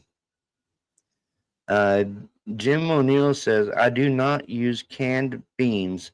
I use dry beans, and I don't soak overnight. Get better bean gravy if you don't soak them. Okay, so this is a big debate that I have, Jim. I'd like to know your input on this. So I like using black beans, but I read this book called The Plant Paradox, and I'm I'm like petrified of these things called lectins inside of my food. And Okay. so like I don't Twizzle Stick use says, I feel like I derailed the show. No, you didn't derail the show, Twizzle Stick. I've heard about lectins. Yeah, I've heard that lectins in plants, are basically used like a pesticide to ward off like their predators, like caterpillars and other insects that eat leaves. And but I've heard lectins are actually bad for your gut. Absolutely. And there's like all sorts of little things you can do to get rid of them. But like I used to like I always thought like black bean, like Jim was saying, the black bean gravy is like really good for you. I always heard it like kept your hair dark and like was good for your skin. But like since I read that book, like I literally like rinse them off and I pour out that because also black beans are extremely toxic. Like you can't eat them raw. Like you die. Like, right? I'm pretty sure. Right? Yeah. Maybe. I don't know. But I feel bad now. My daughter got this in school. Free Sunday from Andy's frozen custard. Yeah. The only bad thing is it expired New Year's Eve. Come on, Robert. That's on you. Oh, hey, Heather. Heather says Twiz is innocent, and Twiz says debatable. And King goes, his backpack ate. What is he innocent from? I don't know. I mean, he does live in Pullman. It's been speculated that the federal grand jury was before the IgG results came in. It was not homicide related. It was rumored to be a week after the unalivings. So my question is, were the feds investigating one of the victims? And is that what led to Brian Koberger? Is that the confidential informant they're talking about? So remember that one of the victim's fathers said that we're going to see something gross at trial. And I can't even imagine what he meant by that. But when I think of these subpoenas, if it had something to do with the victim for financial records, these additional financial subpoenas in the summer. So let's talk about alternative suspects. So if I were Ellie, who would I look at for alternative suspects? So everything I'm about to say is just 100% speculation and not even necessarily my opinion, just where I would turn if I were looking for evidence. You know, we talk about Brian Kohlberger's sample being found on the knife sheath. Well, who's to say these unknown samples weren't also found on the knife sheath? Another thing I will bring up is I was listening to Miss Potts yesterday, and she was talking about Bicca Barlow's declaration. And what Bicca Barlow was saying is she could see that 3 to 4 profiles were uploaded to CODIS. Now, you don't just go uploading unknown profiles. They have to be suspected part of the crime. She needed these complete profiles to complete her discovery, and she was denied them. What would relevant unknown samples to CODIS be so relevant to the crime, but not relevant to the DNA expert or who else could build maybe a family tree? Now, another thing I want to bring up about these unknown samples that were uploaded to CODIS in this case, Brian Kohlberger's sample was degraded so much they couldn't upload it to CODIS. They had to send it to labs to do workup, but all 3 of these unknown samples were large enough to actually load their samples to CODIS. Now, I don't know what that means, but I thought I'd pass the information on to you. So if I were law enforcement, the second place that I would look would be the fingerprint. So we found out in this new document, there's a fingerprint. Now, what's interesting is it's the defense bringing up this fingerprint. And they are saying they need a fingerprint analysis. What struck me is if the fingerprint was such an obvious match to the defendant, why would they need analysis on it? There's obviously some sort of debate with this fingerprint. So the next place I'd look are the people who discovered the victims. And all of those people have been questioned and clear. And with that said, I would widen the search to the surrounding neighborhood, especially for neighbors who had a clear view of the home, because we know that voyeurism is part of the dark triad of escalation with extreme offenders. I would particularly pay close attention to those that had no alibi or those that avoided questioning, particularly if they inserted themselves into the media. We did hear of a second motion to compel discovery in verbiage about a co-defendant. Therefore, if I were Ellie, I would be looking at those near.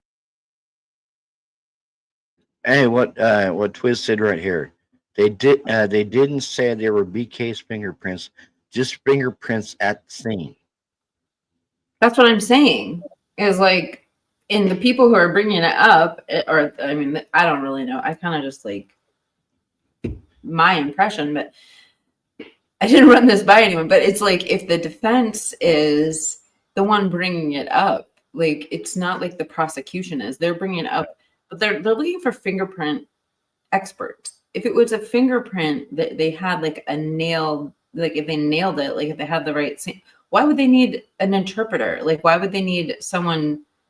You know what I mean? Like, why would they need an expert? Yeah. It's a fingerprint. That's what the point is. A fingerprint. So it has to be open to interpretation. Like, there has to be something questionable about the fingerprint, I feel like. And that brings me to the alternative suspect thing. I don't know. Yeah, we'll see if you also look at it. Yeah, in that one document, where they're talking about redoing the no contact orders. I mean, all it basically states, there's 4 things it states. That it talks about a fair trial. But now, hear me when I say this. If the IgG or the DNA was the informant, okay? Mm-hmm.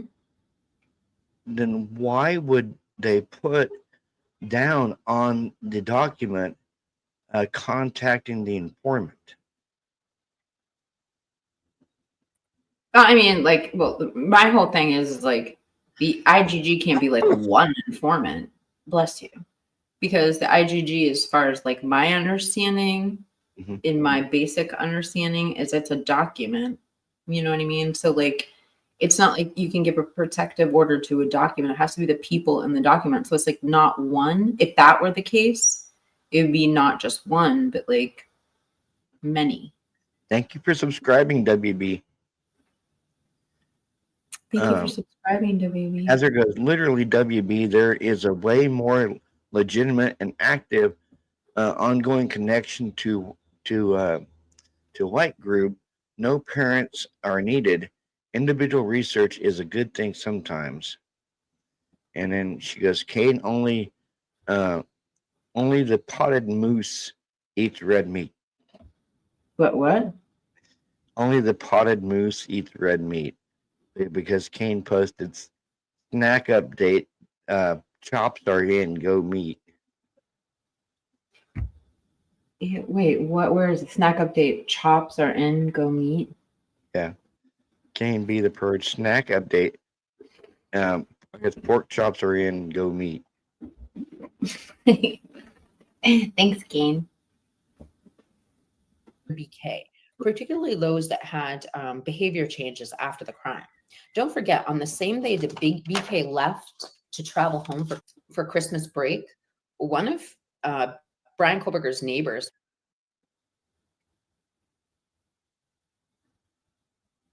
I'm done spending an obscene amount of money on takeout every week. Done. I'm getting back on track with Factor. Fresh, never. I would get Factor, but I just don't understand. I just can't microwave my food.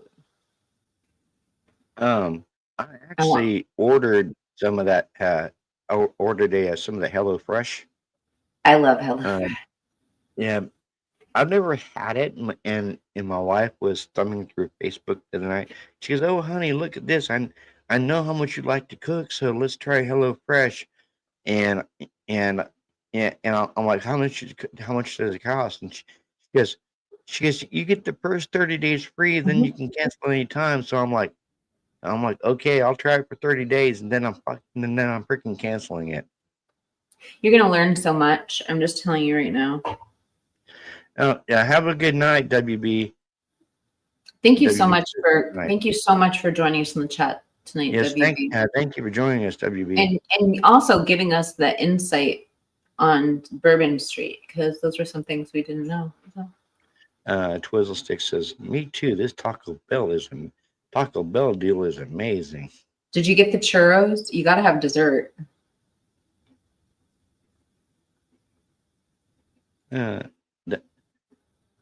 If I eat double meat, do I get 2 puddings? I don't think you get a prize for that. I'm just kidding. Kane's talking about the Floyd deal. And then Twizzlestick says, "No churro." Heather says, "Twizzle, you always get double pudding." And Twizzle goes, "Hell yeah." And Jim goes, "You don't get any pudding until you eat your meat." Now that actually, this part right here comes from a song by Pink Floyd, "The Wall." What?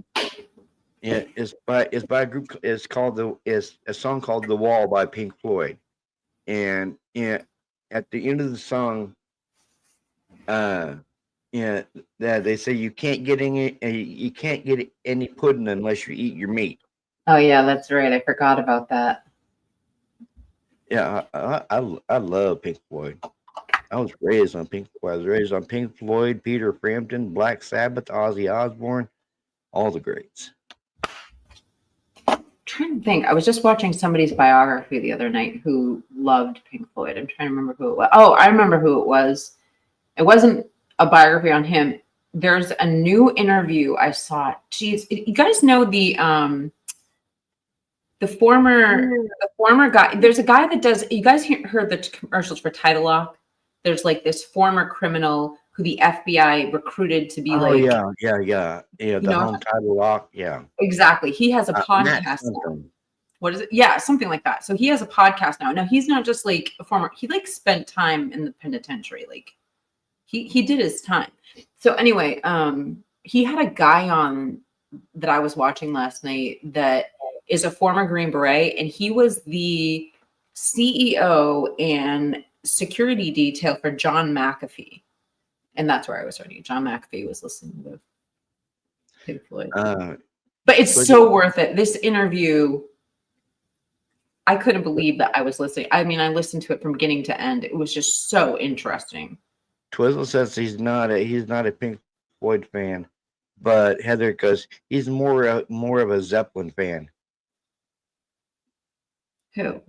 McAfee? No, Twizzle Stick. Oh. Twizzle Stick says, I'm not big on Floyd. Then Heather says, Twiz is more of a Zeppelin fan. I don't think that they're in the same category, right? And Twizzle Stick goes, oh, the security guard interview. Yes, it's so good. I think Kane watches the same stuff as me because like Kane will post things. It's not my fault. I'm in my husband's algorithm. McAfee goes, Twizzle Stick says McAfee is a goat. And then apparently Kane is talking to Twiz. I will change you. McAfee did some really like this interview doesn't go into it, but McAfee. No, I don't. Okay. Twiz goes, I'm not into a lot of instrumentals as much. Except the Greg Gigamus guy, that's a good one. Jim, I made Jim a mod, and Jim goes, thank you, Robert. And I made Colton Covered a mod too. Kane here. Twizzle Stick says, I watch all McAfee interviews. I called Heather Twiz. Sorry, Heather. Heather goes, Twiz, I'm pretty sure a Twizzle Stick is an instrument. Ultimately, the result was a standoff and his unaliving by law enforcement. Now, it's worth mentioning because Brian Kohlberger's father mentioned this while driving home in a traffic stop. So I'm mentioning it now. But lastly, I'm going to go back to the 71 federal grand jury subpoenas. What type of crime would require that many subpoenas? I've heard cyber crimes, money laundering, or rugs. And there were the early rumors that there was rug activity at the house. I do not bring up those rumors because nothing has ever been substantiated. But if we were to consider rugs, it makes me think of the Project Sea Glass. It also makes me think of the Quad City Task Force, who operates in that area. I want to just speculate really quickly on these so a couple last things on these federal grand jury subpoenas. So we know that at least 2 of the cell phones involved in this went offline right before 3 a.m. the night of the unalivings. We know no distress calls were made, yet according to the Facebook post from the company that did the cleanup of the crime scene, the crime was horrific and violent, and a battle happened on the 2nd floor. No, I do have a problem right there. If there's a battle going on the 2nd floor, why was 911 called by if Dylan was on the 2nd floor and she could hear the one hell of a battle going on the 2nd floor, why was there no call made? I mean, the biggest thing that like comes to me when I hear this post, and it's been pretty validated. Like, I mean, people from both sides of the fence, FFS Viviana verified this, along with people on a completely different spectrum of the opinions on this. What I'm getting at is, it makes me feel like why did they leave the PCA sounding the way that it did? Like, it's quiet as a mouse, except for these. I mean, you know what I mean? Like, how could you leave out that? And then the other 2 things this brings up for me is the possibility that the noise was so great in there. Could that have been the noise that triggered the camera? Or was it an outside force that triggered the camera? Someone's coming on to you. Yeah. Thank you, Kane. It's very sweet. Heather goes, Kane, you know she is married. Behave. Kane goes, she's the one that talks to me like that. And then he goes, sorry, not sorry. Anyway, thank you for the compliment, Kane. So, and now I lost my train of thought. I lost my train of thought. Oh, the other point I was going to make is the next morning. Yeah. This is, what happened. So, like, if DM didn't end up in her room, like if we say originally, so that means that through the crime scene that they're describing there, she went downstairs. Or when Hunter came over, when allegedly what happened, you know what I mean? Like, did Dylan ever leave her room? If she did she do it in the morning? You know what I mean? Like, it just makes everything so much more complex. What do you think? I mean, like, how does that, what are your thoughts? The morning of, like, do you The think morning of? DM was in her room? Or do you think she was downstairs? Or those original reports were saying, well, people were downstairs at first. It just makes you think. Don't make me Well, pull was the a chat PCA out. Don't make me pull the PCA up. Yeah, even though I think, even though, I'm gonna be the first to say, I think the PCA is full of holes and is very, very vague. Very, very vague is what I think.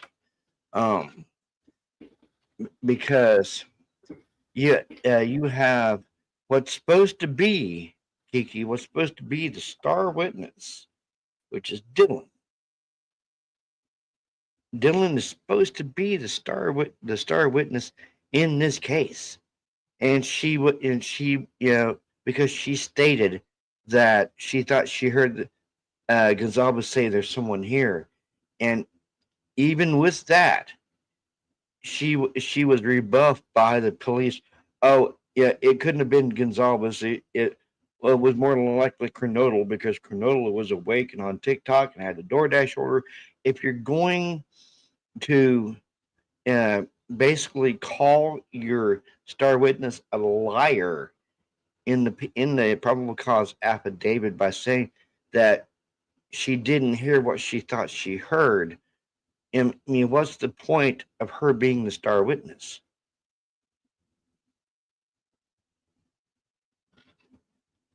And I mean, and just like Maven said here, if the second floor is so bad, there is no way Dylan didn't know a crime happened.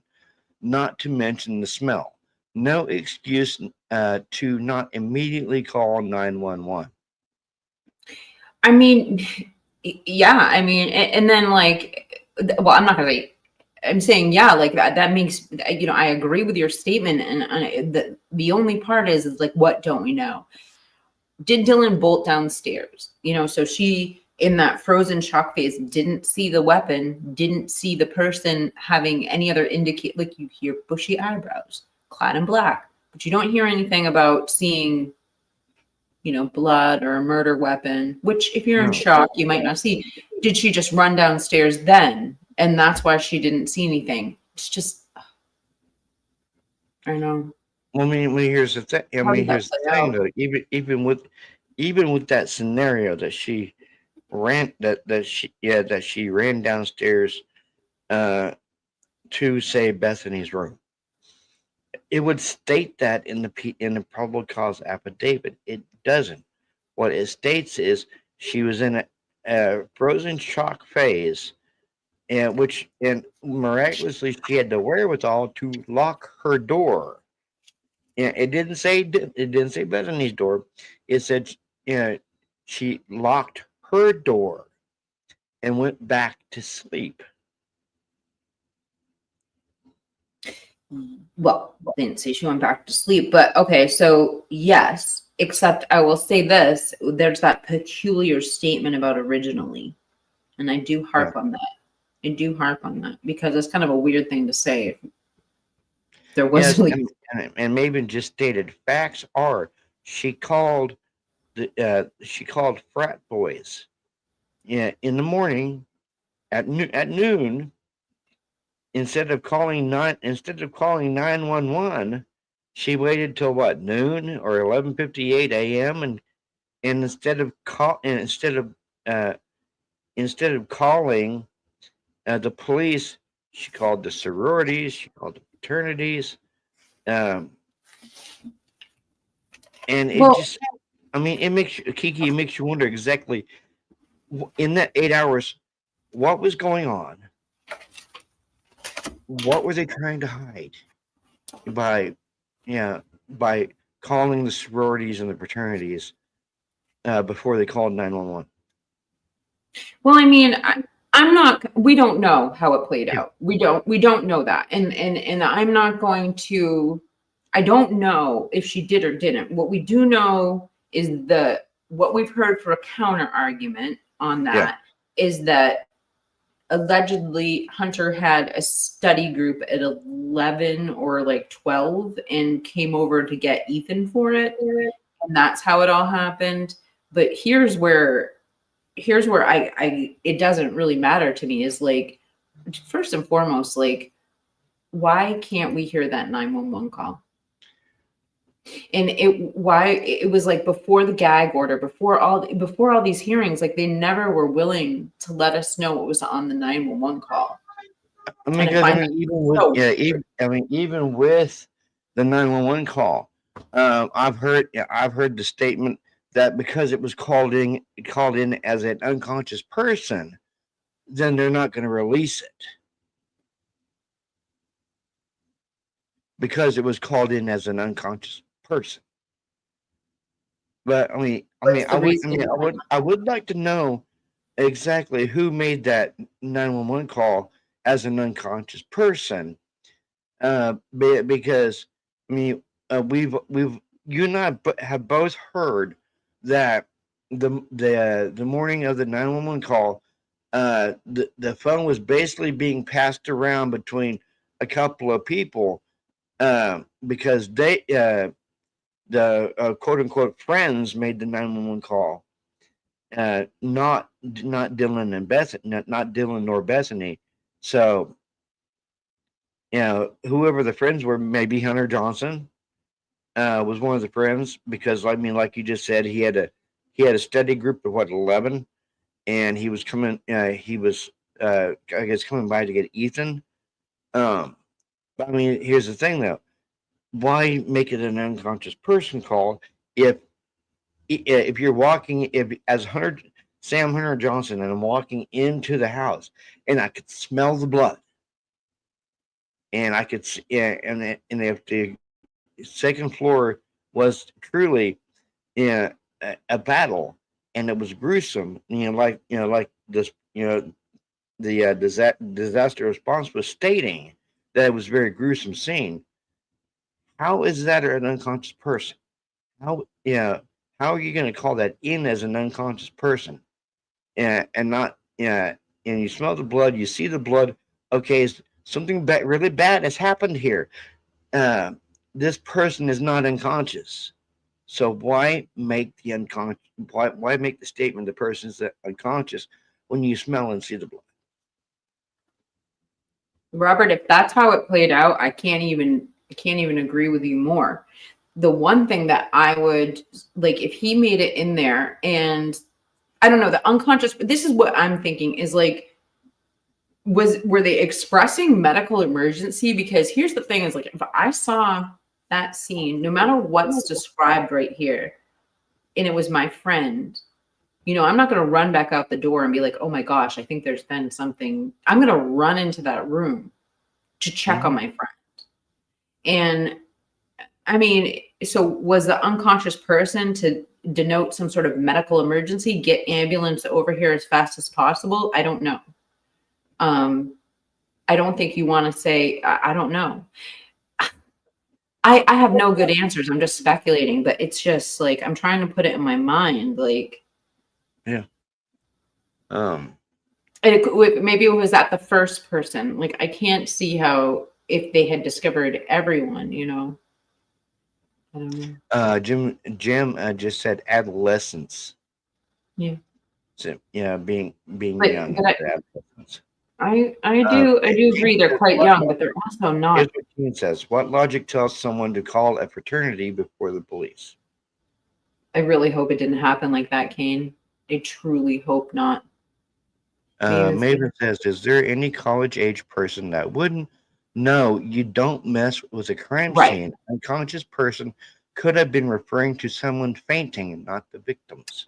I totally agree, and I absolutely wouldn't mess with the crime scene either. But if I walked into that hallway, and you tell me, Robert, like if you walked in that hallway and you saw that, would you not run through to see if your friend was okay, or would you just stop Yes. right there and No, call yeah, 911? I don't know what I would do, but I think I'd run in there to see. Yeah, because I mean, the way we've been told about the crime scene was either Xana was in the hallway, or Ethan was in the hallway and Xana was on the bed, or vice versa. Xana was in the hallway and Ethan was on the bed. Well, what we know now is Xana was on the floor in her room and Ethan was on the bed. But I mean, yeah, it goes back to what we've all been told. Oh, they were likely asleep and they were all stabbed and but we now know that's not the case because Xana had the DoorDash. Xana was awakened on TikTok. So Xana clearly wasn't stabbed. She had edged weapon injuries. Ethan wasn't stabbed. He had sharp force injuries. The only two people that was stabbed in that house was Kaylee and Maddie. But here's another thing: with these killings going on, how can a person open her freaking door 3 times that night and not do nothing? And then miraculously, the third time she sees the killer walking by and walking out the back door, but yet she doesn't do nothing. Okay, I got a theory on that. And I don't like to. Okay, so here's the deal. I know this is going to trigger a few people, all right? But I've been a fan of Christina Randall for many years, before Idaho 4. And when I started this podcast, before I podcasted and I followed the Idaho 4, I listened to her videos. She does really follow, and no offense to Christina, I really love her, but she does follow the mainstream media narrative. She was really, she just released a video like 24 hours ago, and she was talking a lot about Megyn Kelly in Bloom's interview. And, you know, I was a little disappointed in that, but what I liked about this is she actually, I saw her pivot at the end of the video, and she goes, you know what? I started covering this case very early on. And she goes, when I started covering this, she goes, she didn't reference any of the hoaxes we know, but she goes, there was a lot of rumors about rug activity in that house. And what she said, I actually paused for a second. I'm like, you know what? That makes sense. She goes, what if there was rug activity in that house? And what if DM just thought this was, and then I'm not excusing blood or anything, you know, what if she thought this was rug activity? Like, what if she thought that it was just people fighting over, you know, that's why there was a heated fight or something like that. And I just thought it was interesting from such a mainstream media driven creator when it comes to Idaho 4, for her to come out and say that. That was pretty interesting.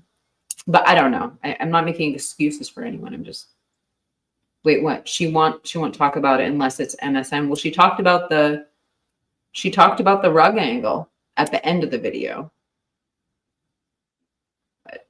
Yeah, just Sorry, I don't know why I'm bringing this. I mean, what makes me wonder is that the video that I did the other day, and it was an uncut interview with Aunt Tammy, Olivia, and Christy, and this was before the gag order. Yeah, it was a raw uncut interview before the gag order, and just something Christy said at the beginning made me wonder. Yeah, because she's talking to Olivia, Mhm. and she says, "We got to get this right. Don't get mad." They got to get what right? That's what Christy said, is we got to get to, because she's sitting there, and Kiki, she's looking like straight on Mhm. the camera, but she has Olivia sitting on to her left, and she just sitting there, and she looks at the corner of her eye. She goes, "We got to get this right. Don't get mad." So Yeah, you know what, Robert, first off, good for you for putting out that uncut interview. I saw that, I think, on Sonia D or some channel, and I was it was I was Watts the glued. Obsession. What? Yeah, she got Sonia D got it from Watts the Obsession. What's the Obsession? That's right. So that interview had me glued to the screen. And some of the part, and so I wanted to just say, I'm glad you shared it. Some of the things that stuck out to me is 100%. It seemed like they were pissed at Ellie, and that they were pissed at Ellie about certain aspects of it, and they were talking about how they wanted to gain trust. One of the things that Olivia said that really stuck out to me is she goes, "Do I wish I didn't know some of the things that I know about this investigation? Yeah, I wish I didn't know." I was like, what a thing to say. And then the mother, and then Christy saying, don't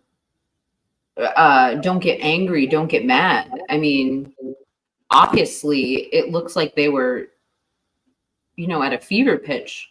Why would you have to tell someone if they're about to go on national television to behave themselves? You've already been polished, you've already been prepped, you already know your statement. Telling Olivia, "Don't get mad." But I mean, what stuck out was when Christy said, "We need to get this right. Don't get mad." We need to get what right? Our story? Yeah. We need to get our story right. Well, I mean, like, I'm not sitting here trying to defend or put words in someone's mouth, but that did make sense to me.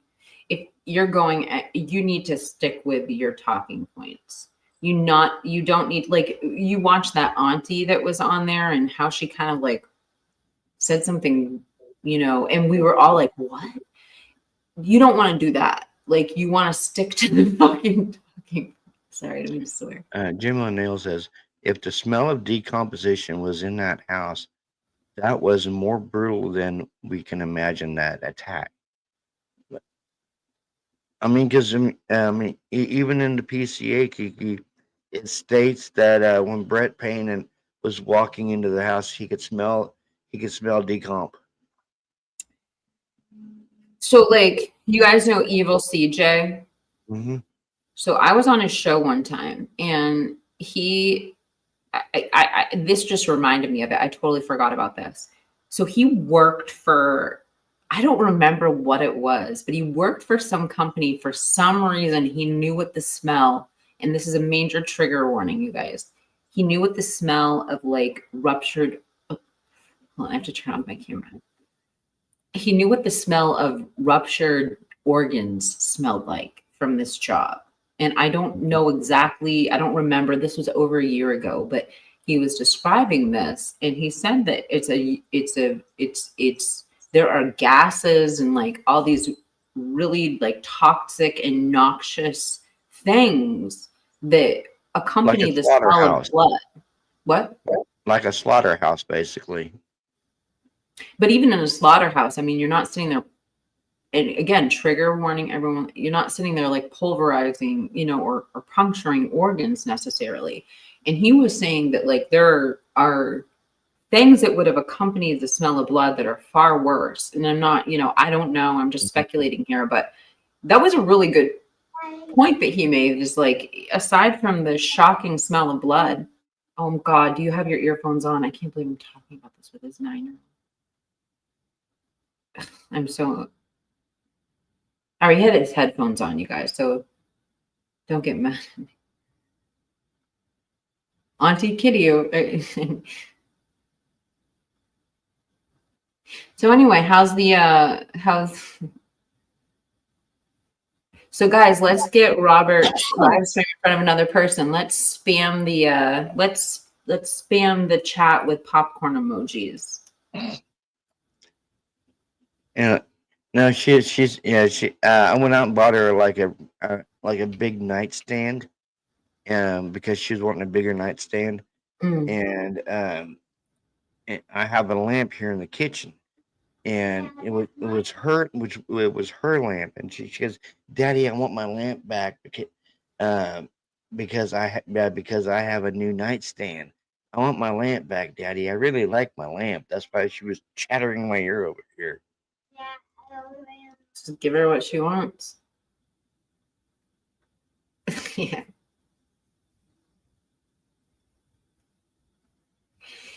So, Who's so pretty? Heather? Heather goes, "You're so pretty." I don't know why, like it says smile popcorn, yellow stripe, and it doesn't like. What's the popcorn for? I don't know. I heard it on Mr. Let Go. So well, if you like put hey, too fast. If you put reactions in anything like a comment or a reaction, that helps get it in front of the live stream in front of another person.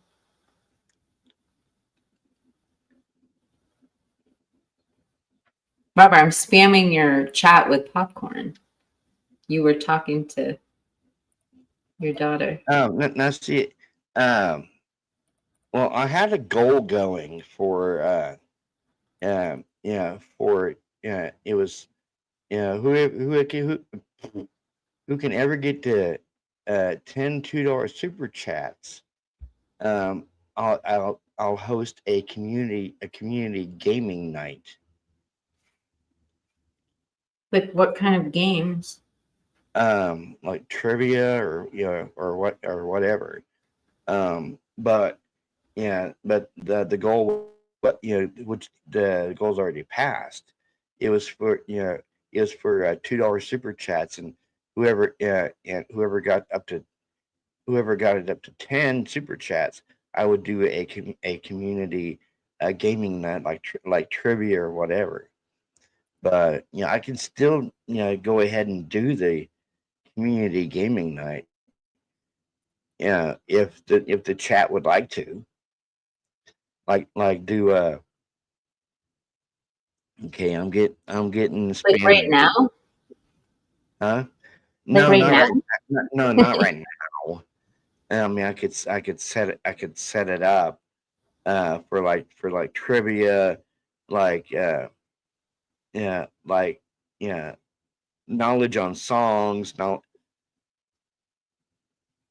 yeah, like knowledge on movies, like trivia games. Like Maven? Maven Yeah, needs like to go Raven. shtick. I think you should do, if you're going to do trivia, you should give the audience, obviously, like, what do they have in common? True crime. Well, not me. Like, I would say Idaho 4. You know what I mean? Cannot Distill King. Okay, okay, chat. What type of trivia game should I do on community gaming night? Should I do movies, music, or true crime?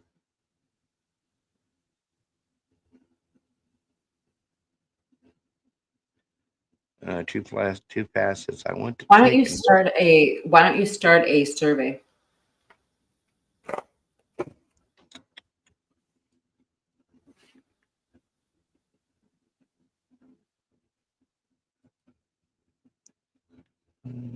Robert, we got dead air. You should please. I am. All right. So 6 young adults in a home I was with gonna 6 ask. separate cell phones and no distress calls. Speculating here, but could we be looking at a cell phone tower interceptor? That's federal level. Could we be looking at a cell phone tower interceptor monitoring that area or that address, causing distress calls to be dropped?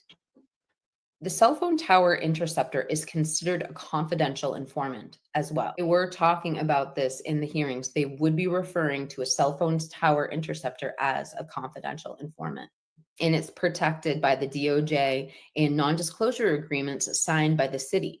They are notorious for interfering with distress calls to the point where citizens have won lawsuits against cities for calls being dropped from 911 calls being dropped from these devices. Like very large lawsuits have been won against these cell phone tower interceptors. So we know that the parents of the victims reserved their right to sue the city and to sue the university if there was wrongdoing or safety issues in this case.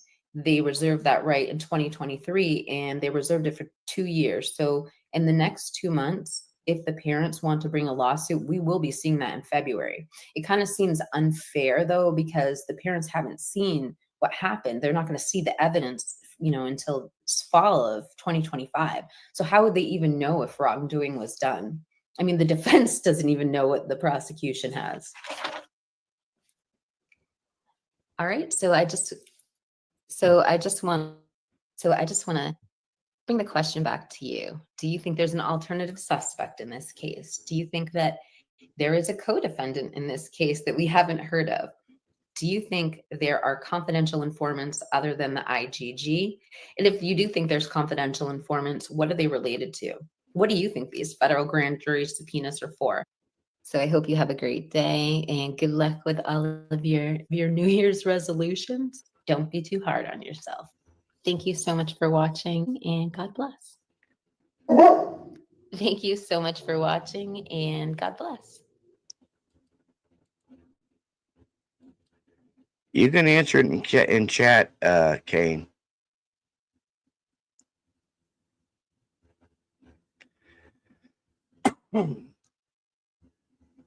Yeah, it makes me kind of wonder exactly what was going on in this case. I mean, it makes me wonder if there's not a alternate suspect out there, because if you look at what the whatchamacallit, that new latest document states about the not contacting the informant. Well, we've all been told the informant is the IgG or the DNA. But what if there's a I said I'll read it to audience. I have it right here. It's crazy. I mean, there's just so much. There's just so much in this document. But the three things, so they said, hold on. So December 15th, the state disclosed 25 experts. I have to, these glasses like don't help me read. Hold on a second. I have to take off my glasses to read. All right, here we go. On December 18th, the state disclosed 25 experts. Of those, only 5 included expert reports. Notably, not a single DNA expert opinion was, oh, that's not the one. Hold on. I have to go to conclusion. Okay, argument. The capital murder case and nothing about it. Okay, this is a capital murder case and nothing about it is clear cut. The expert issues are complex. Hold on. The expert issues are complex, involving many different facets of DNA, cellular data, cell phone coverage, and drive testing, car identification, crime scene and blood spatter analysis, fingerprint analysis, forensic pathology, and electronic device analysis of the suspect, victims, alternative suspects, and social media accounts. And when we think of like the cellular data, I always go back to the DoorDash driver and how they confirmed him was with GPS data. We have alternative suspects and victims, and why aren't we at GPS? Why aren't we at metadata with these other people? And it also brings me back to like that second when they inserted Brian Kohlberger into that other investigation where he so clearly like didn't fit the bill. It bothered me again because it was like, okay, you don't need to run like a dragnet to find out who was there on October 10th, 2021. All you have to do is, you know, get his cellular data. I don't know, maybe the GPS was overwritten at that point, but I would just think that you'd be able to like know where he was at that point. You know, I just think that it's maybe they didn't know where he was. Because here's the thing. Yeah, I'm sure you watched the Megyn Kelly thing where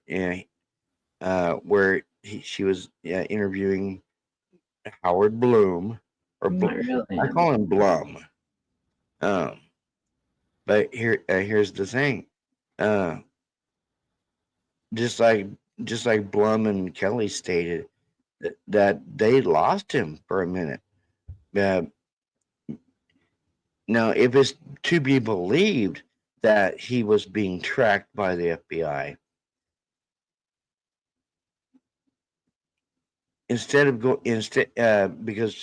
there was a winter storm coming in through Montana and was going to be hitting Idaho and Washington. That's why him and his dad decided to take a southerly route and go down through Colorado. And now here's the thing, though. Who picked him up on the tag reader? Clearly, it wasn't Moscow that picked him up on the tag reader, because what I believe is the only people who can pick your car up on a tag reader is the FBI.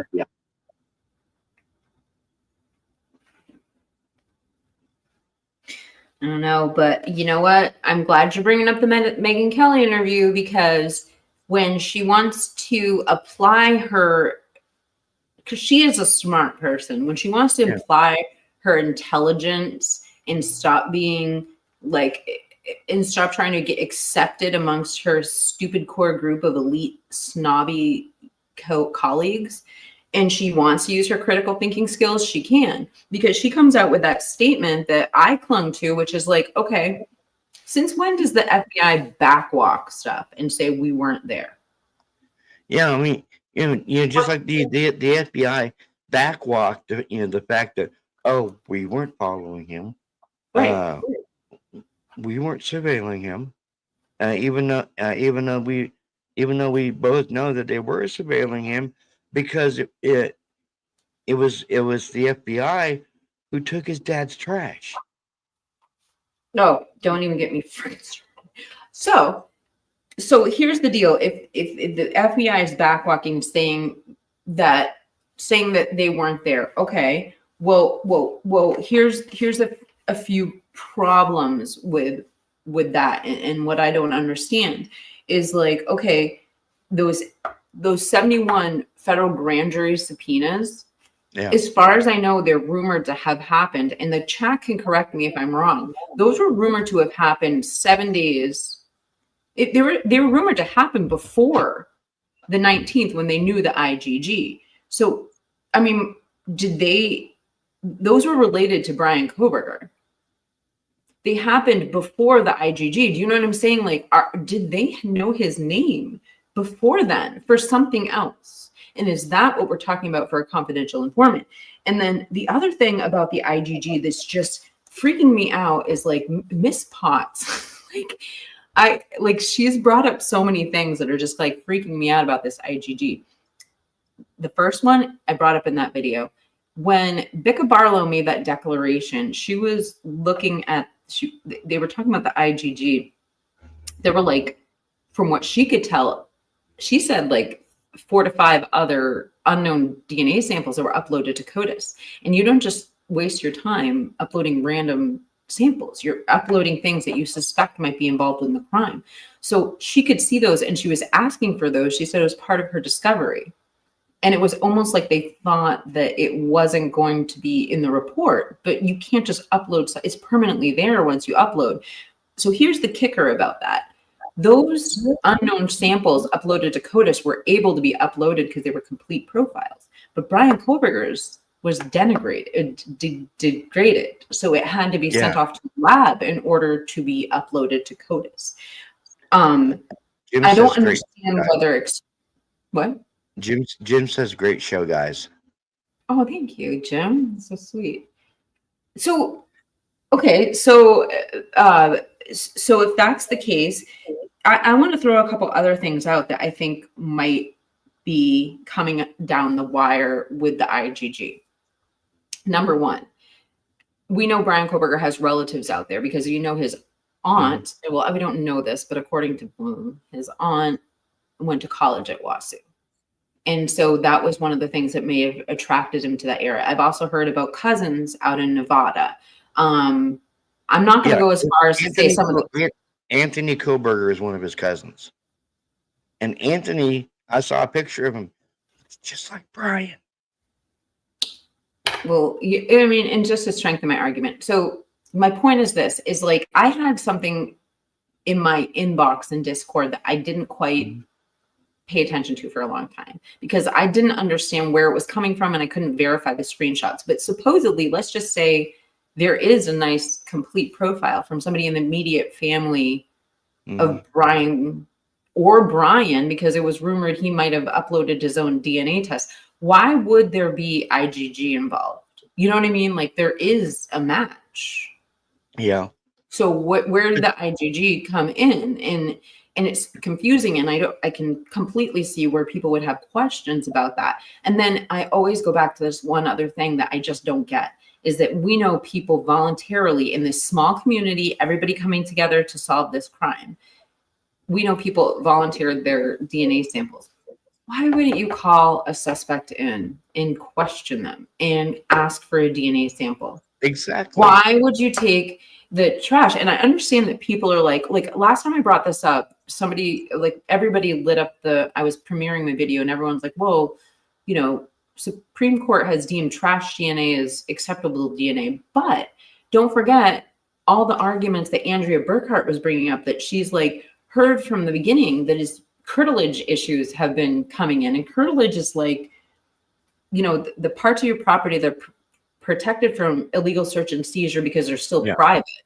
And she said that things have been like alluded to in the paperwork about curtilage issues. So why would you even risk that? Like, you know what I mean? Like, why? Why wouldn't you just call someone in for questioning and ask for a sample of DNA?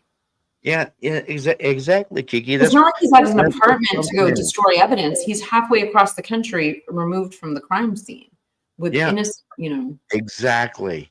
And then when you have people in the house, you played a video one time.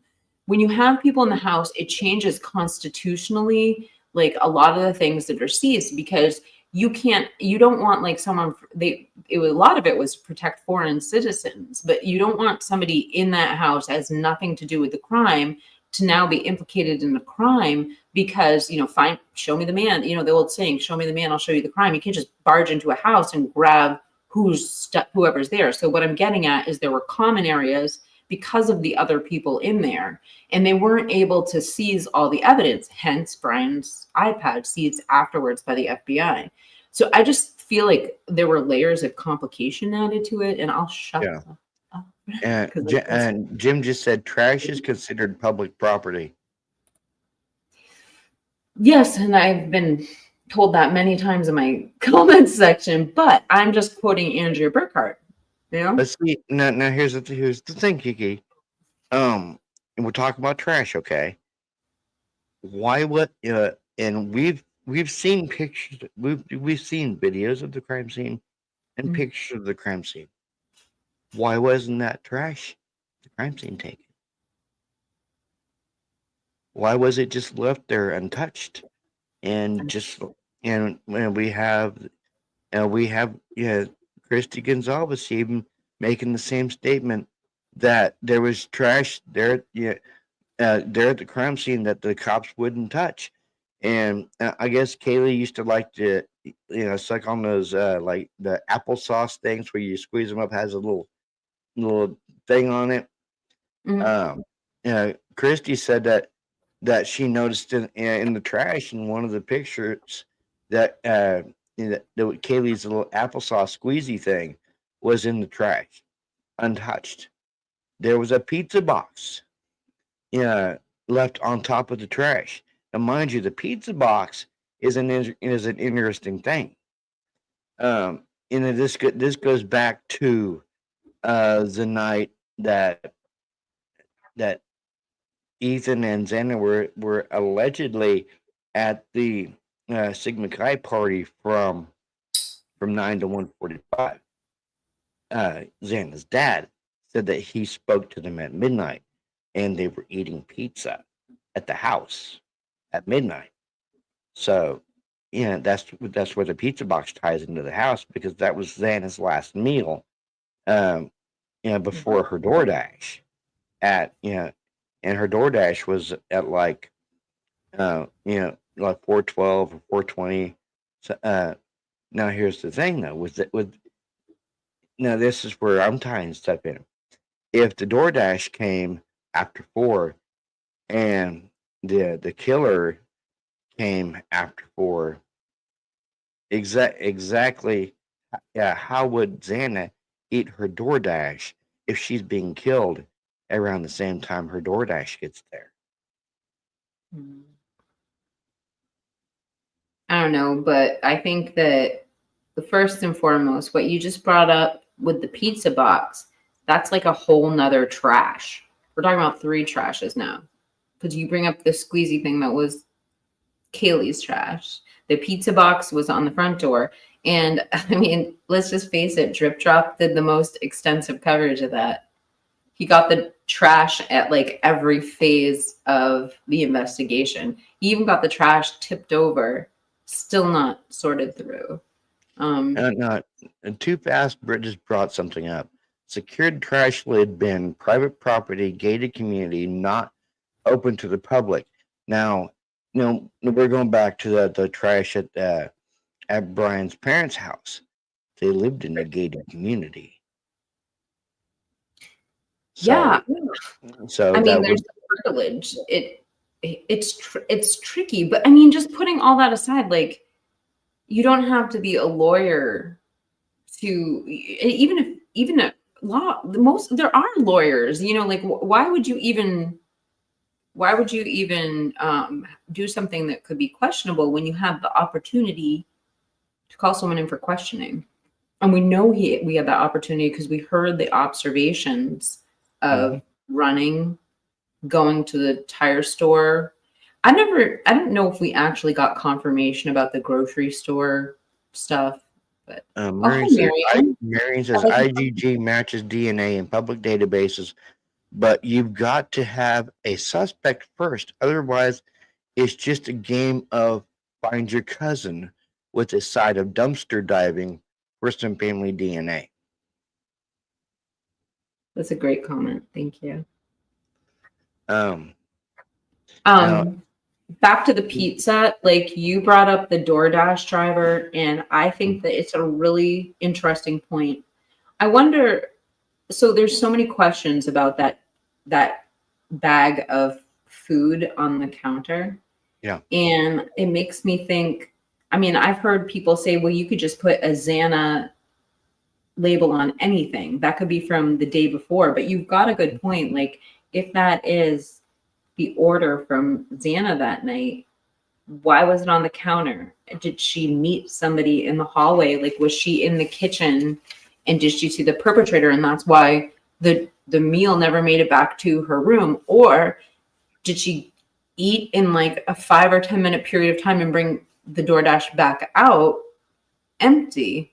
Or does it have nothing to do with it? Or I don't know, what other options are there? Like, does she eat it in her room? Did she eat it in the kitchen and then go back to her room? Was the perpetrator already in the house and she like was walking from the kitchen? And so, or did she open up the door to get her DoorDash and was she bombarded? Like, these are all the questions running through my head when you say that. Heather just said, and why is no one asking what's he sorting trash for? Is he able to remove all of his trace DNA after his trash has been in the family can for however long?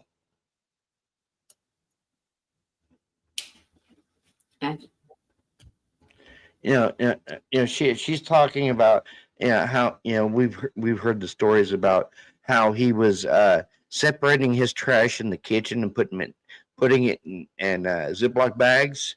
Right. There's no possible way. Like, Now, here's my question to you, Kiki.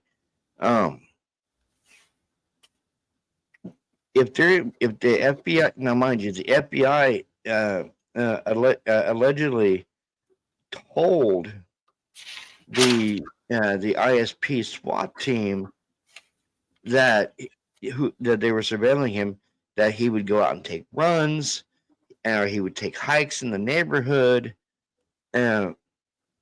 Exactly why didn't they take him while he was out for a run or out for a hike? Why did they wait until 1 something in the morning to do a no-knock warrant on his parents' house and destroy his parents' house when the FBI stated they told them that he would be out and about, doing hikes and doing runs? And the only thing I can think of is it's the ISP, because of how early the attack was on Kaylee, Maddie, Xana, and Ethan. This was the ISP's little poke at him, going, "You can do this early in the morning. Well, we're going to do it to you. We're going to destroy your house like you destroyed that house." I think that, like, you probably are mirroring some of the sentiments of the investigators, but like, it doesn't, and like, okay, so I know what the answer from many people, particularly in my comment section, have said, and they say that, well, this is the standard protocol. They show me what people have said is they've shown me like the team, they've shown me like their protocol, they show me what they do. It still doesn't, they had a choice. And you can't say they didn't have a choice. They did have a choice to not raid his house. And why they chose to do it, I've been told that's their standard protocol. Like you said, it could be for show. It could be for, it has a feeling of like revenge. But when it all boils down to it, was it necessary? Did it protect evidence to do that surprise? I mean, I don't know how you can make that argument. He was on the other side of the country. Like, it was. Yeah, Twizzlestick says, turns out he wasn't sorting trash. That's what Twizzlestick is stating. And he was, like Heather said, like, how is he going to separate his trash from? And Heather says, exactly. She's agreeing with Twizzlestick. And she goes, but that narrative is still is something people are saying, and it's playing out. But it's just the whole thing. If they thought this guy did it, which I'm starting to actually side a little bit with Chaos Sector, that he's being framed, that Brian's being framed. Exactly. Yeah, if this guy's your dude, yeah, and you zero in on him, like say the 18th of November after the murders. Exactly. Why are you going to let him drive from Washington clear across the country? And not bring him in? Well, that's the thing, is that the FBI backwalked it, and that's what Megyn Kelly was bringing up, where I'm like, well, why can't she just think like this all the time? So I never really finished saying what I was. Let me get back to my notes, but she brings up the fact that the FBI of all the time, they don't backwalk and say we weren't there. Like, it's almost not something the FBI wants to do. They did it in this case. And they said that wasn't us. And we didn't know about him. So they're saying that they didn't just let him drive across the country. They had no idea until after he was in Pennsylvania. But if they did know, that means that something's off with the IGG, and that that's back to that potential for a confidential informant, and that the 71 federal grand jury subpoenas allegedly happened prior to the 20th. So that means Now, that they here's the knew thing, about though. Brian Koberger's name beforehand.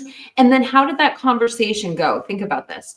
So on the 23rd, Fry has that tip, and they call in, they got the bushy eyebrows, and they're tracing, they plug it in, they get the, and then it was like, so what happens when the FBI calls? The FBI is like, hey, we found this IGG match. Was Fry like, oh yeah, I just found this bushy eyebrowed guy, same guy, you know what I mean? And vice versa.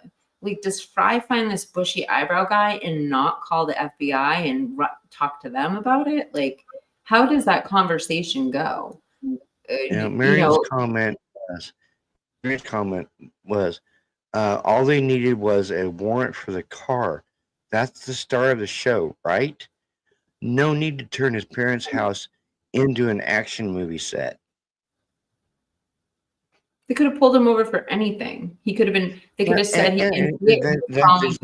That's exactly it.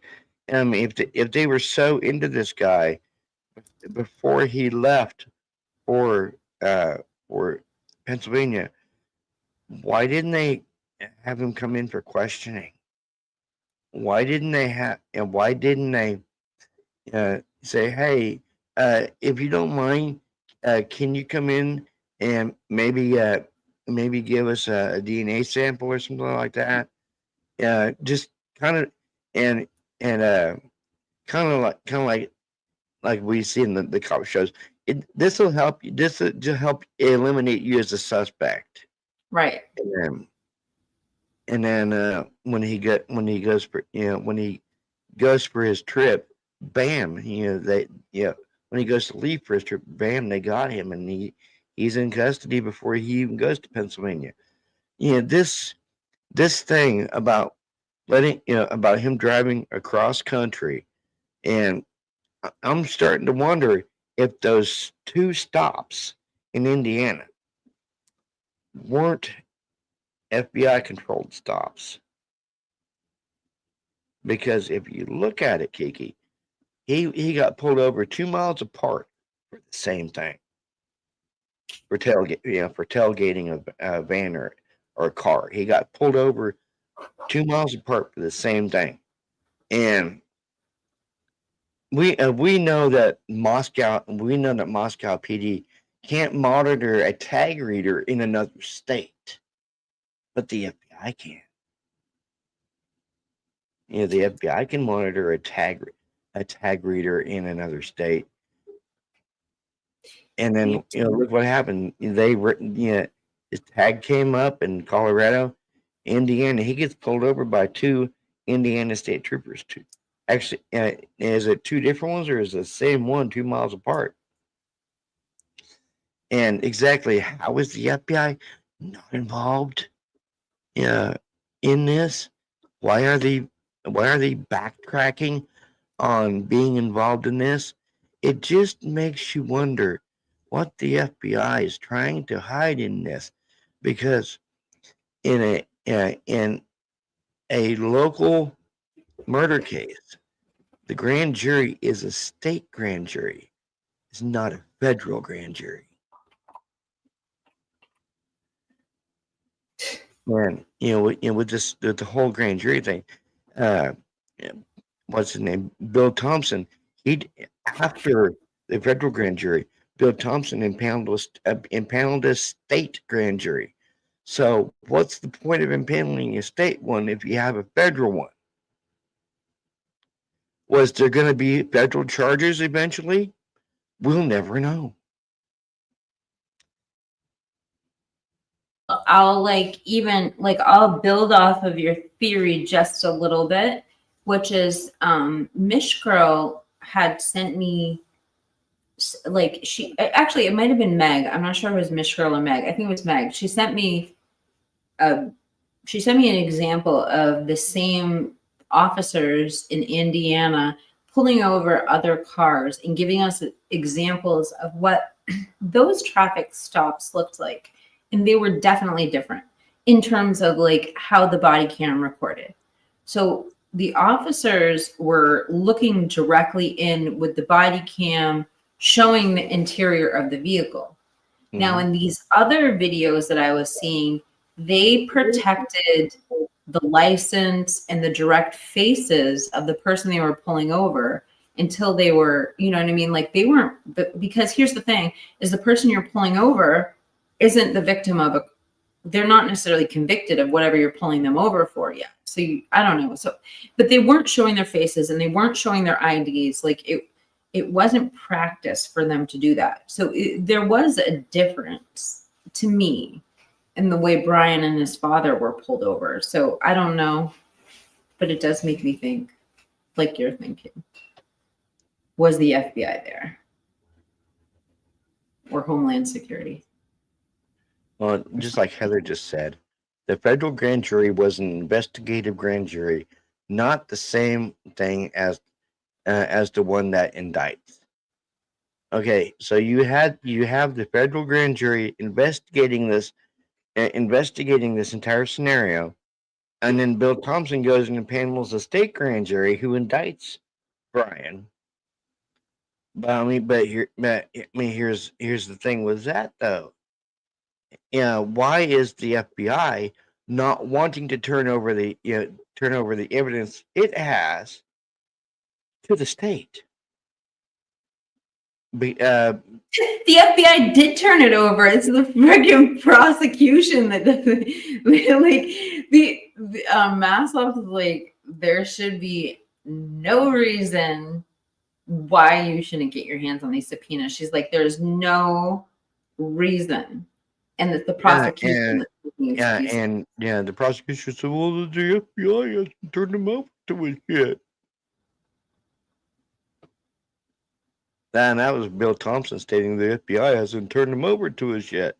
Well, I mean, if that's just, like you said, if that's the case, and the FBI has turned it over to them, then Bill Thompson is lying, or whoever the prosecutor is there right now in Ada, they're lying. And this goes along with what Ann Taylor stated. You have Brian, who's basically, wading through all this discovery, rudderless, not knowing who the defense experts are going to be because the prosecution is not naming names as who their defense experts are going to be.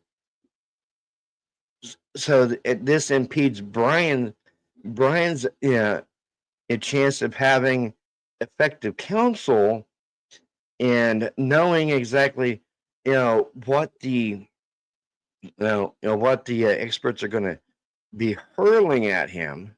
Right.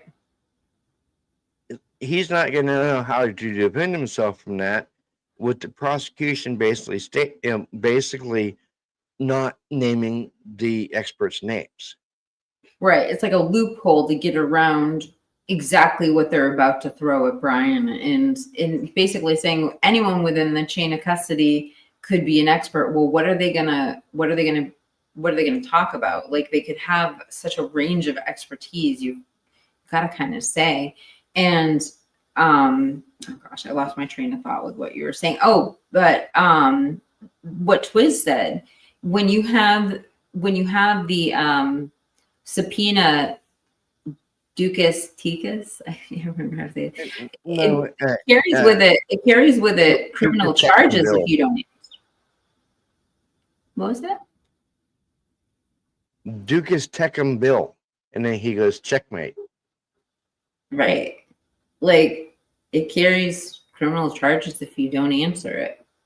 Somebody's got to produce what they've asked for 21 different times over the past 2 years. At this point, just like Too Fast says here, are you an individual who is in I don't know who he's talking to. He goes, or she, who, are you an individual who is a habitual drunkard or who is addicted to or an unlawful user of marijuana or a stimulant, depressant, or narcotic? You can get a gun permit if you have been. If you've been to rehab. I guess he's talking to Heather or something. Well, okay, so I will say this because I did have a very short stint where I worked for a class 3 arms dealer and I was in charge of the background checks.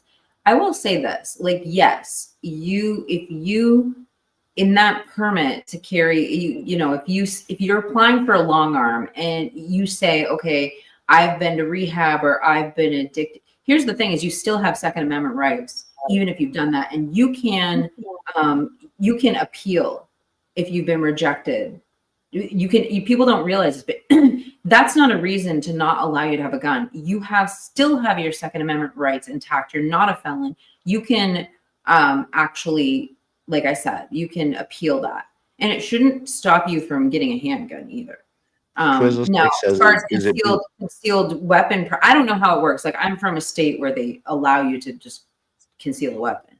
But I know sometimes you have to get, like, it's difficult with getting the concealed to carry permits. But people don't realize that you still have your Second Amendment rights. That's what I was Marion says FBI was probably in Moscow for something entirely unrelated. Brian, being only 10 miles away, likely looked into what happened. Simple as that. No big conspiracy. Bill Occam's razor doing its thing.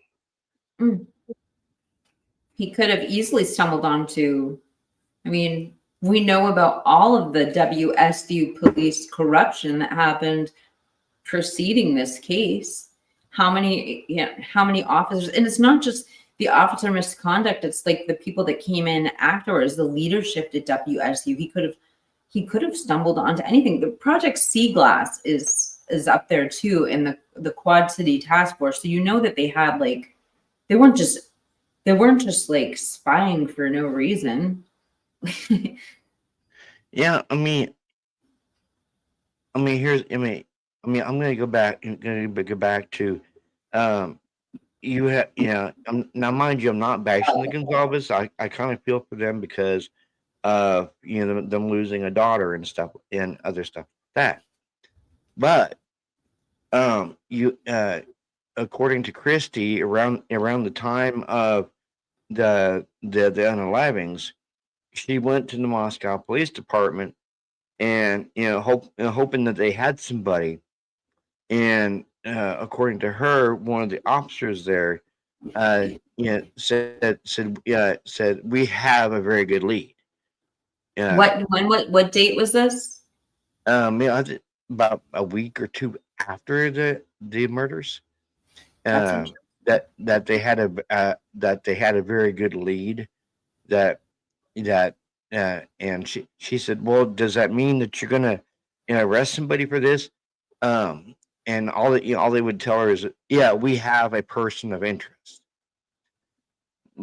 But I mean, at the time she didn't know who it was, and then after they found out it was Brian, that's when they started with the whole death penalty thing, and them wearing the death penalty shirts. But I mean, here's the thing: James Leonard, he was arrested on December 6th. He was stalking his wife and his stepdaughter around their house with a very large knife, and he was arrested on Palouse River Drive, which is which is not very far away from the crime scene. And when they arrested him, he had a gash right here on his arm, and but apparently that was they said it was self-inflicted.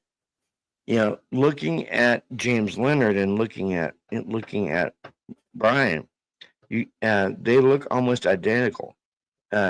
They both have bushy eyebrows. They're both about 6 foot tall. They're James Leonard is athletically built. So it makes me wonder if the company, the criminal, the informant isn't Leonard, because he would have been in jail with Brian at the same time.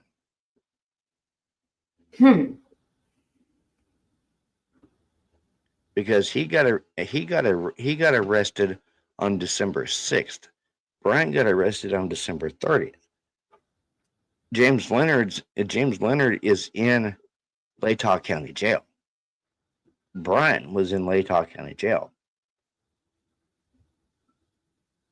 I What mean, if- I could see someone like doing something to get a lesser sentence. What I can't see is like Brian Koberger, criminology student, making some sort of statement to some idiot in jail that would be David Bird just said JCL, which is James Leonard, has a long criminal history, unlike Brian. that wouldn't have to like escalate. It's fucking getting cold in here. So it just makes me wonder if, I mean, just like Chaos Sector stated that Brian's being framed. What if James Leonard is being, I don't know, we say, We should correct the record. Rewarded for maybe falsely accusing Brian of this?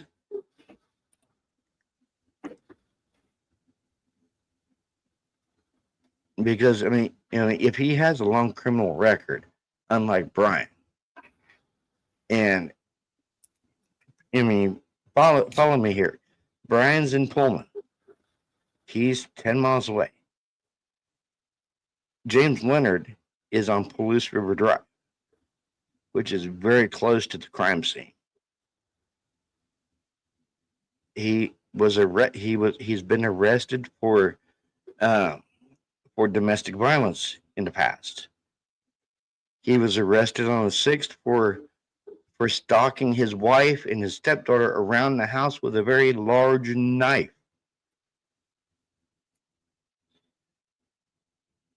What if that very large knife was the murder weapon?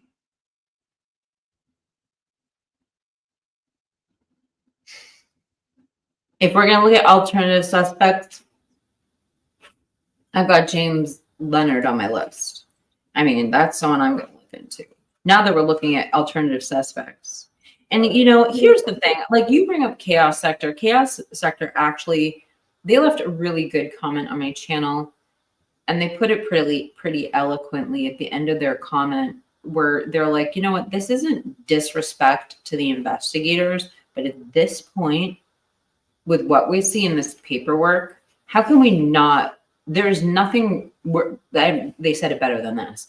I'm paraphrasing, but they're like, of course we're looking into this. There's nothing disrespectful about now looking into these alternative suspects. This is what the court paperwork is saying. So yeah, I will look into that case of James Leonard. And at the very least, maybe James Leonard is the person who broke into that house on October 10th, 2022, because he actually lived there. Just that Angel GB says, "Hey, my favorite crime my favorite crime family." Thank you for being here, beautifully broken woman.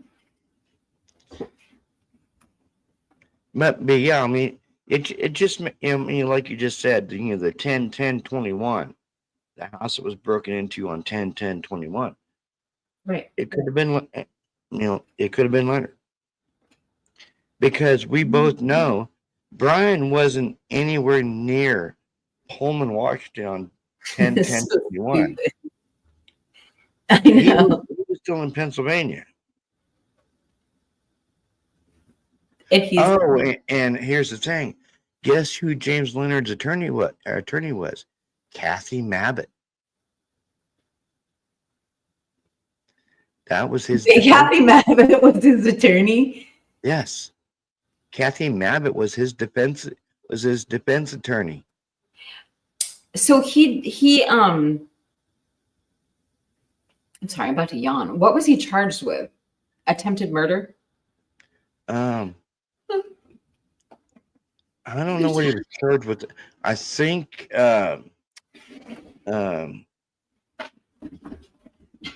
domestic battery with a deadly weapon or something like that.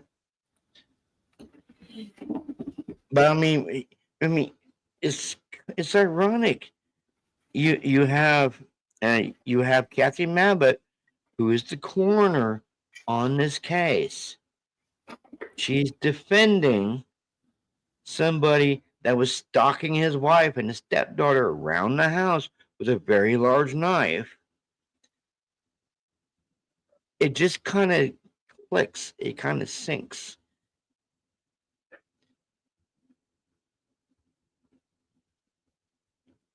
You have James Leonard, who was arrested on December 6th. You have Brian, who was arrested on December. Apparently now, from what I've been looking into and what I've been hearing, Brian wasn't technically a suspect until the 20th of December. Yeah. And I'm going to say, like, now that I hear this thing about Kathy Mabbitt being the attorney for this guy, that kind of displaces one of the things I've said in defense of her is like, she didn't have the background to be put in front of the spotlight. She said things like, when she was talking about the original crime, there were so many instances where it was like, why didn't you just say no comment? Or, I don't know, or I don't have an answer to that. But instead, she like went out on a limb and answered these questions. And we've all kind of chalked it up to like inexperience or being nervous or like but now, by her being an experienced defense attorney like that, not only does she know how to shut up, she knows about prepared statements and she knows the importance of not saying certain details. That kind of angers me, knowing that she's an attorney and let alone a defense attorney, and she's going to go on TV after the crime, because I was really like understanding to Kathy Mabbitt, and that just kind of frustrates me now, because I don't know what like her. Yeah. It just says JCL lives next door to the red Mustang that was forensically searched. Wait, what? James Leonard lives next door to the red Mustang that was forensically searched. The red Mustang that they found that smelled like bleach. Yeah. Okay, so say that Elantra, they've got the car, the suspect vehicle 1. Okay, so criminology 101, like, wouldn't you like switch out of the car that you're going to use into the getaway car? Or, you know what I mean? Like, they must have cleared the car, right? Yeah, Marion says I'd say either a rich frat Put a that one the in the cops, chat. Marion said I'd say either a rich frat that the cops covered up for because money talks, or a plot twist, the cops themselves. But this is what Angel just said. And the tip of you have you checked the WSU student car list came from the trailer park too.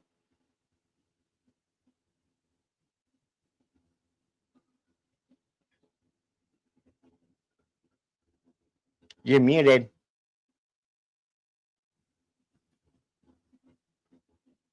You're muted.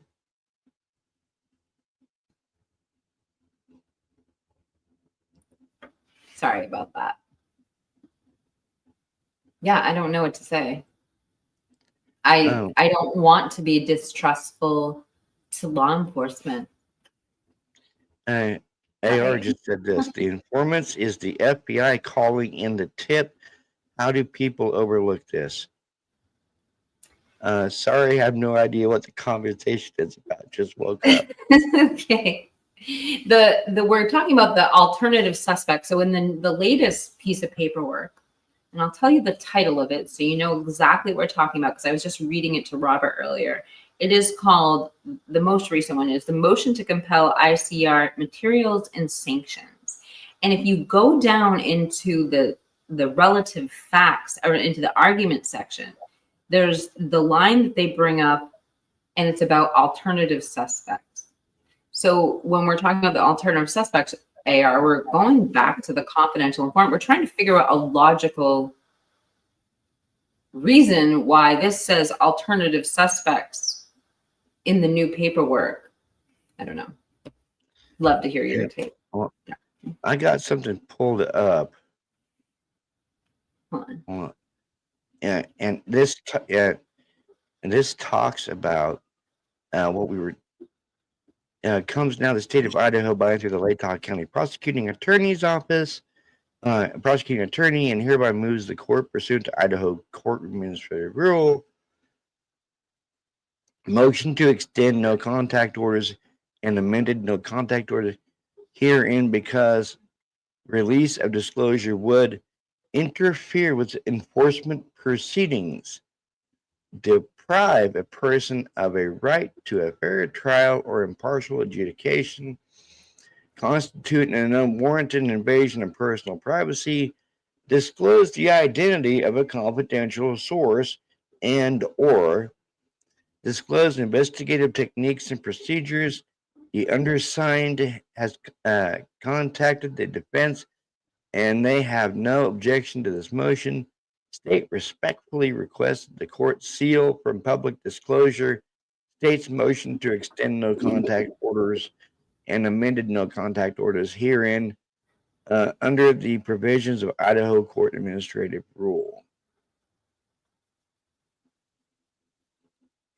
Okay, so here's my thoughts on the IGG. Like, I'm still perplexed at the level of secrecy of the IGG.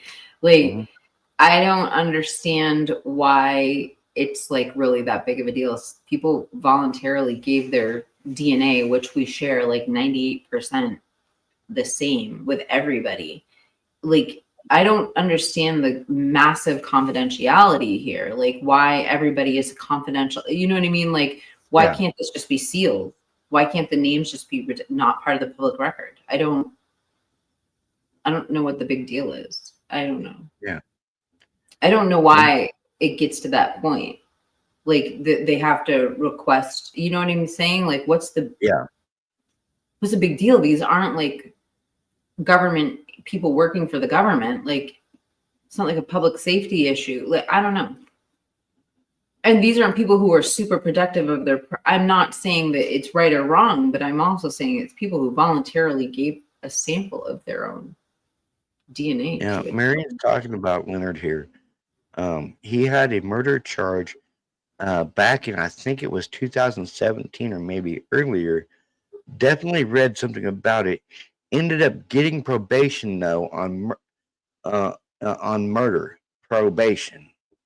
What?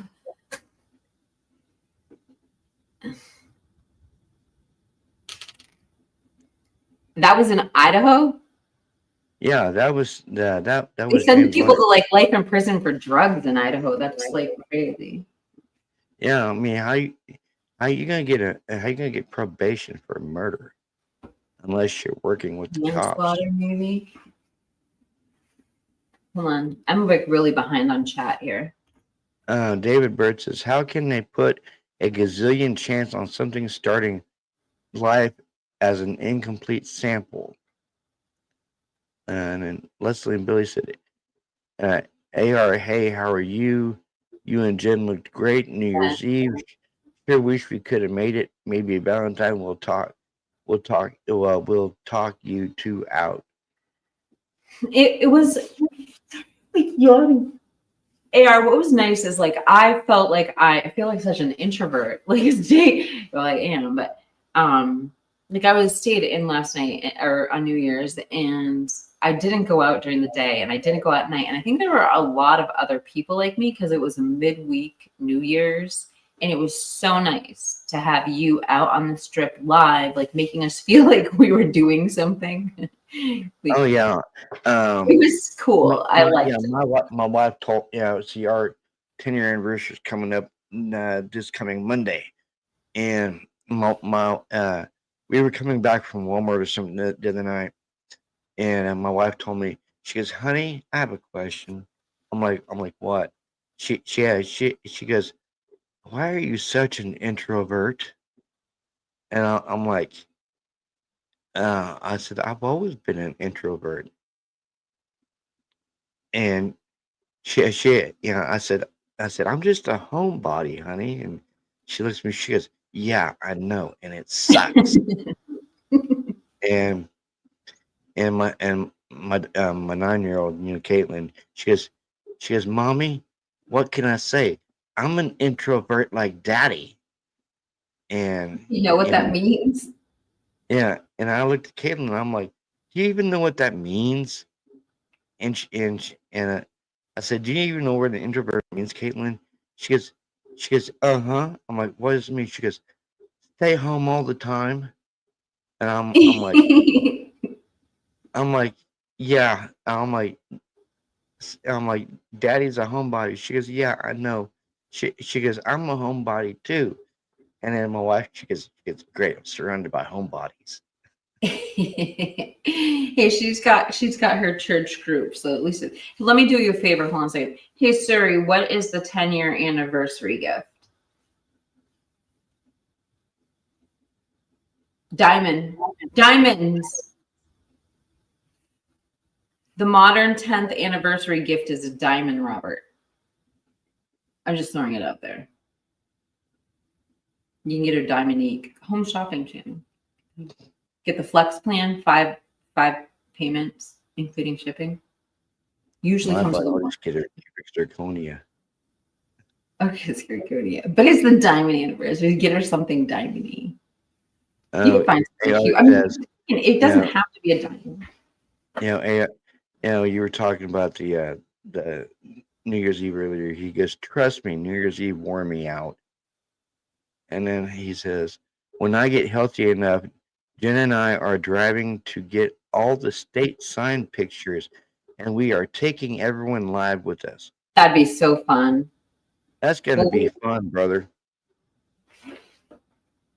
By the way, you're welcome, Robert. Thank you. Angel says, "I feel I need a trip. I need a trip to us." Okay. HSN. There is a difference between, I should have said it right. I'm talking about QVC. Okay. I don't do HSN. It's different. I should have said QVC. Sorry, Robert. The Angel 5 says, payments on that. Angel says, "Remember that I don't have incident?" anything against it. I've just never shopped there. I'm sorry. What? No, I normally shop Amazon or eBay, but remember that Angel says, "Remember that incident with the girl who had her car broken into and her panties messed with, put in her cup holder." Yeah, let's talk about that. So what a weird, like, I'm just going to paint a picture for the audience. Okay. She comes home from a trip. All right. She leaves her suitcase in the car. She comes out the next morning. Her suitcase, the reason she came out is because her roommates are like, "Hey, your suitcase is in the middle of the driveway." She goes into the middle of the driveway. Her suitcase in the middle of the driveway. Somebody had gone into her suitcase, taken her underwear, and shoved it into the cup holder. There was something else weird about it too. Not that that's not weird enough. Yeah. But like, let's just think about this for a second. What was the motive behind the criminal in this? So what was the crime? Think about this. Like, what was the crime? It was like the person was just, I mean, what could they have wanted other than to trigger warning, touch her underwear? Like what? Like what? That was a message. It was either a message or like how would he even know that? Yeah, AR says, Robert in the Swamp, when is your next live? I'll join you too. Oh, please. I let's make plans right now. Well, we can do one Sunday if you want. Can we do it before 5 o'clock Yeah. or after 10? AR, what's your availability? He says the crime was intimidation for some reason. AR has to wait till he gets out of church first. I'm just kidding. Robert and AR have to get. That was a joke. Yeah, I know. I'm overtired. I'm sorry. Amateur prank. I don't know David Bird. I don't know David Bird. It's so okay. So I could see it being a. This is the thing: is that the cop said that to her, and she was so pissed at the thought of this, and she's like, "This isn't funny. Like, who would do that as a joke?" Yeah. And why would they single her out? The guy's like, "Can't you think of anyone who would do this as a joke to you?" And she was basically like, the look on her face, like, "I'm not friends with 15-year-old boys. Like, no, I don't see any of my friends rummaging through my clothes, grabbing my underwear and shoving them in my cup holder." AR goes, I'm open. Church banned me a couple of weeks ago. Wait, what happened? Your ban, AR's fresh up his suspension this week, though. I don't know if he's gonna be able to make it. I'm open. Church banned me a couple of weeks ago. And Wigglestick says, WTF, WTF did you do, AR? I bet it's something he said, if I had to guess. Angel says Scream was shown in Moscow a few weeks before at the Playhouse place. Forgot the name as it's 6 a.m. That's so scary, isn't it? Mm-hmm. That's so scary. Of those Yeah, poor she said kids. Scream was showing October 2022. Girl says I put a convict's hat in the collection plate. And notice how the other convict is laughing.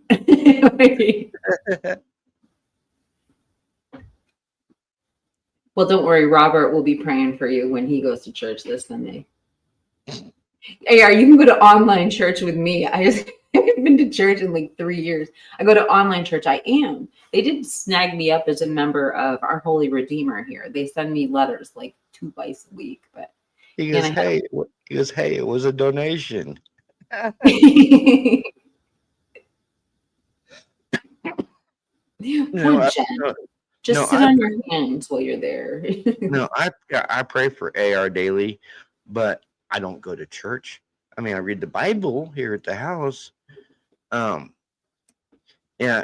my parents taught me that you can still love God and follow God, yeah, but you don't have to go to church, because my mom used to say, church is just a building. That's true. Yeah. And she said, you don't have to go to a building to worship God. All right. Can I give you my 2 cents on this for real quick? So church is not just a building. Church is the people. And church is not like you can't have a church that, you hear the church of whatever, Satan. That's not a freaking church. A church was invented the day of Pentecost. A church belongs to Christ. It's a Christian word. And it's a requirement of your faith, if you're a Christian, to gather with 2 or more people and pray. Like, you're required to go to church. I hate to say it. I'm required, if I'm a believer, to go to church. So I'm just saying, like, you do have some obligation. And although I'm not preaching, I haven't been to church in 3 years. Well, no, I think I went last Easter, except for the major holidays. I'm overtired. I'm sorry. I'm like just saying whatever comes to my mind. AR says, at least I didn't take their money. Oh, Nina's here too. Hey, Nina. At least you didn't take their money. Don't say that here. AR says, I'll be honest. I always respect everyone's beliefs and the religion. I personally am a Satru faith, so not really church going. And him and I, we've had talks about it. My brother Corey is Norse pagan. So my brother Corey, he's a Viking. and he's got my brother Corey's got the long beard down to here. I mean, like literally, his beard is like down to the middle of his chest, and he's got the Viking tats on the side of his head, and the runes. He's got the Viking tats on the side of his head, on his chest, on the back, and he's the father of 5 boys, and he calls them his clan. Yeah, because his middle child wants to is just like him. He with my nephew Corleone. Corleone likes to be out in nature. He likes to hunt and collect rocks, and he's found some pretty impressive rocks. He's found rocks that have gems in them, like crystal diodes, and he's found a lot of stuff. And he's only like 8 years old. Oh, you live in like prime mineral territory. Like you could be a Robert if you weren't such an introvert. You could like literally probably make a living off just finding like minerals and stuff like that. Yeah, like, AR I could says, tell you how to do it. yeah, AR says my heaven is Valhalla, and it's Oh, the you're a same. Viking too.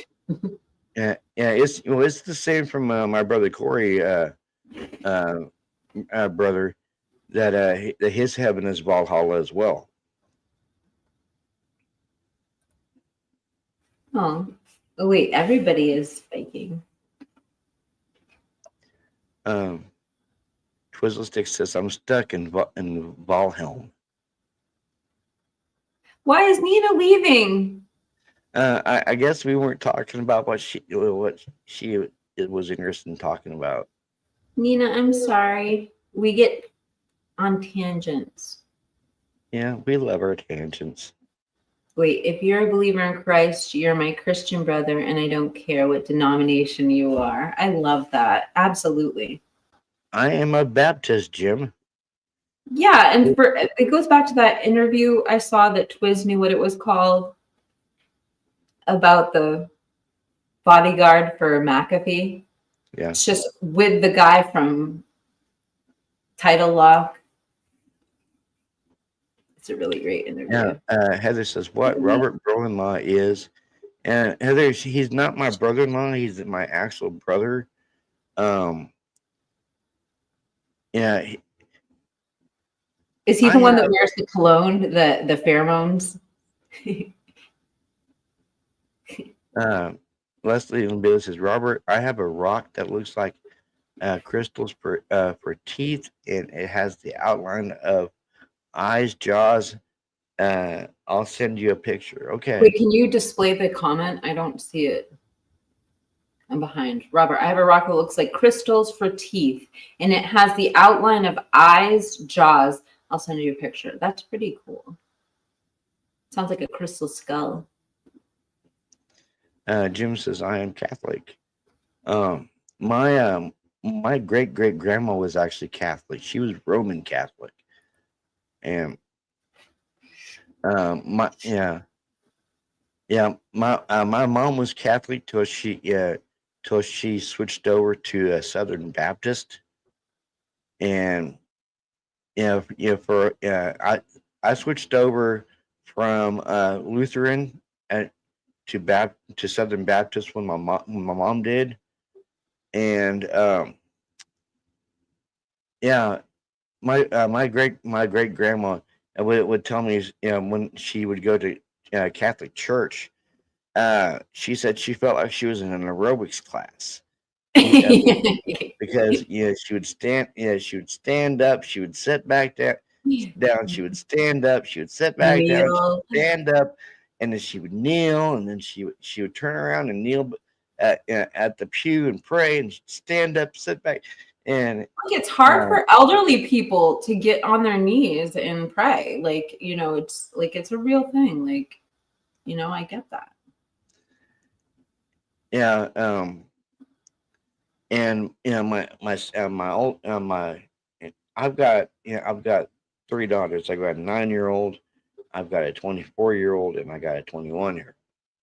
And my 21-year-old, she's Pentecostal, She had, she wears, she has really long hair. She, she wears skirts, skirts and dresses. And we got into a biblical debate the other night over the phone. I was like half asleep, and I was feeling sarcastic and rowdy with her. And she goes, "Dad, tell me what religion you are again." I'm like, "I'm Southern Baptist." She goes, "Oh yeah, you're the watered down religion."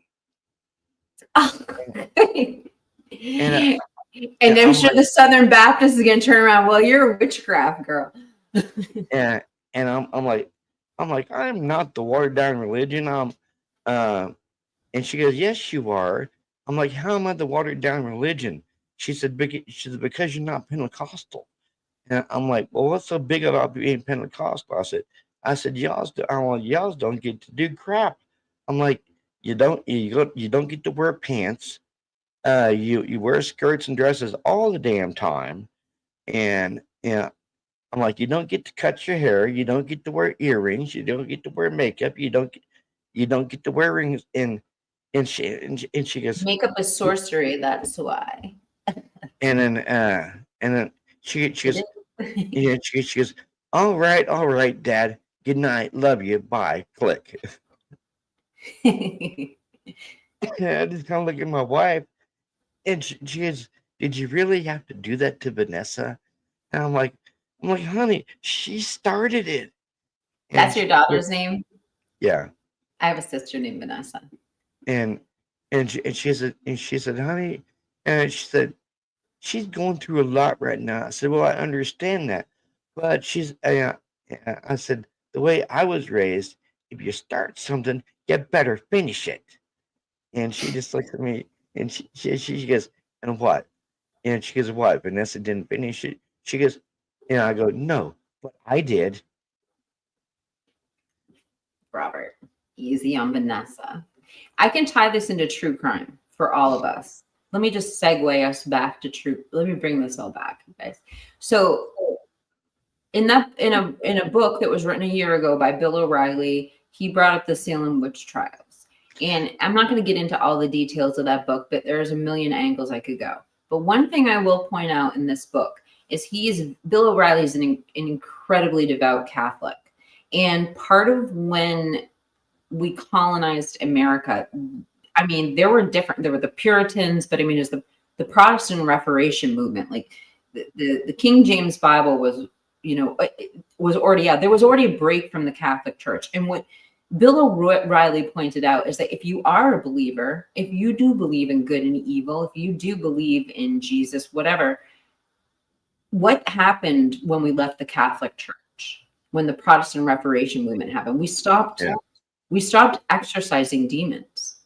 We stopped the confession process and we stopped knowing what to do with evil. And what happened next? AR says, The sorry witch trials rampantly went out through AR Europe. says, sorry if I threw the live off. Twiz and Kane says, Twiz derailed it a long time ago. Well, Taco Bell we came back though. We came back because we started talking about Twiz DoorDash. says, yeah. And then Heather goes, Twiz is the caboose. And Twizzle Sticks goes, Heather, you finish your sentence yet? And Heather goes, never. I don't answer questions. But no, you didn't derail it, brother. It was derailed a long time ago by Twiz and Kane. Did your pizza ever come? Yep. And when I had my screen with the icon, I was eating a piece. Hopefully when I join you guys live, I'll remember how to speak correctly. Well, you'll be in good company if you don't speak well. you'll hopefully I'll have a filter when we panel together. Heather goes, how do you know, Twiz? What data are you relying on? Wait, what did Twiz say? This isn't a Fourth Amendment issue. Hi, Meg. Meg says, hi, Kiki. Hi, Robert. I woke up from my appetizer. I like that saying, Meg. I was just talking about you.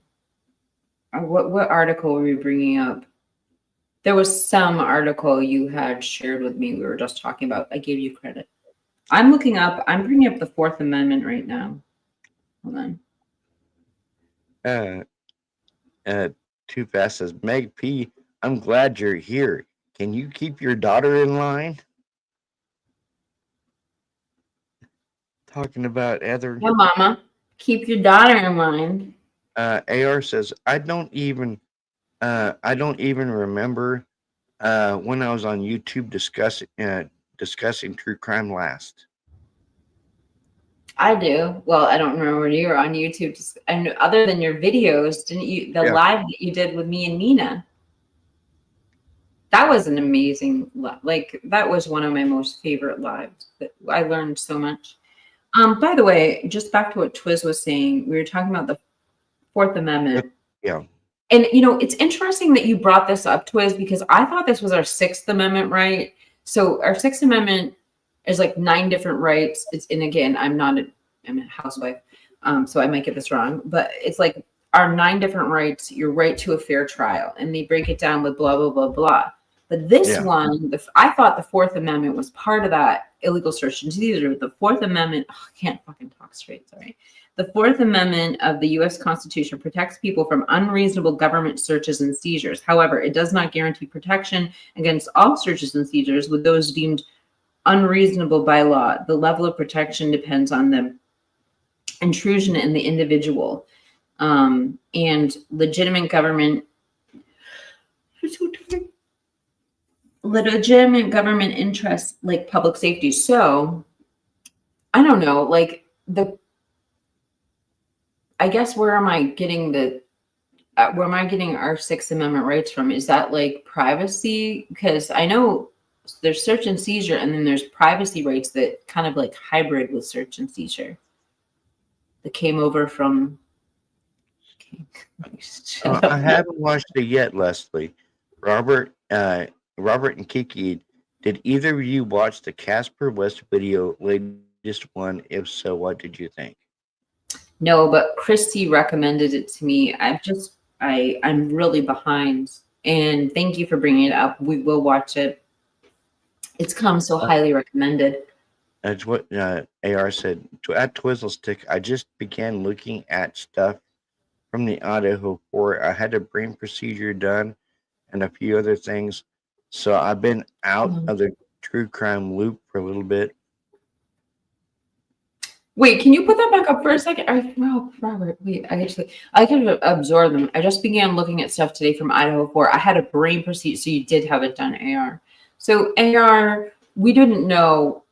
I've been kind of trying to bug AR to get a date, but he couldn't let us know when he had this procedure done for privacy reasons. And I just want to say, AR, you looked so good in that New Year's special. So I just want to say, like, I'm sorry I keep yawning while I'm saying it, but it's a miracle to me. You just look so healthy. And obviously, God was with the surgeons and the nurses all working on you. And I'm glad you're back with Jen and she's safe. The pups. Your dog looks so happy, by the way. You have Xander is like living his best life. I just covered 20 subjects in one sentence, if you do. Yeah, I love Xander, and I haven't. I've seen Xander more than I've seen Aspen and Bayou, but I love Xander. Xander's a little chunky boy. Yeah, well, Xander's also the best looking. I don't think the other dogs are conscious they're being filmed, whereas Xander knows that here he has he always turns his mug around and looks at the camera and starts wagging his tongue. I'm being I didn't force my dogs to dive for oysters. Like my dog got an ear infection. I'm now my guilty conscience is coming out. My dog got an ear infection. I didn't make my dog die for oysters. If anyone's thinking I gave my dog an ear infection. I'm sorry, I'm about ready to fall asleep. Angel says, I have a DEXA scan today to check my cancer isn't in my bones and check on my osteoarthritis. but it's set to snow today. Want to stay in bed. Just go get the scan because you Yep. know what? We know you're healthy and we know it's going to be good. So Okay. just get out of Casey, bed, put your snowshoes on. Robert with True Crime Podcast. I told him he looked great with a hole in his head. Who? Oh, My AR thing. he looks good for someone without a hole in his head too. Yeah. Yeah. We didn't know Like you I texted AR today. I said that he was my brother, and I'll always stand by his side. Poor AR just gets like text from me and Robert all day. I actually left him alone until me like too. till this afternoon, and then I texted him to. Yeah, I said, "Hey, you there?" He said, "I'm here," and I said, "Well, I'm just checking on to see how you're doing," and he said, "I appreciate that," but How does it feel to be needed, AR? So they had to drill down a little over an inch to get to the base of the tumor. Wow, brother. Those brain surgeons are amazing. Mm-hmm. It's not just that they're so smart, they have to be in such physical condition, like sitting there with steady hands for like 12 hours. It's just, it's like I'm getting chills just thinking about it. I'm so glad Yeah. you got My wife went for a mammogram yesterday, and they found a lump, and they're wanting to they're wanting to do a biopsy to check it, make sure it's either benign or malignant. And for like the last 3 days, she's been worried about this procedure, about the mammogram, because she told me last night, she goes, "Honey, they're gonna smash my boobs tomorrow." And I'm like, it'll be okay, it'll be fine, it'll be fine.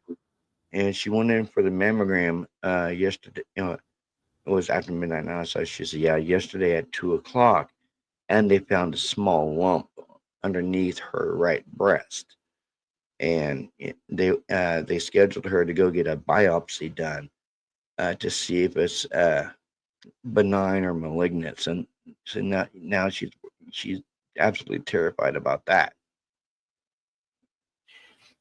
Robert, and you must be terrified too. Look, you've got a whole community here.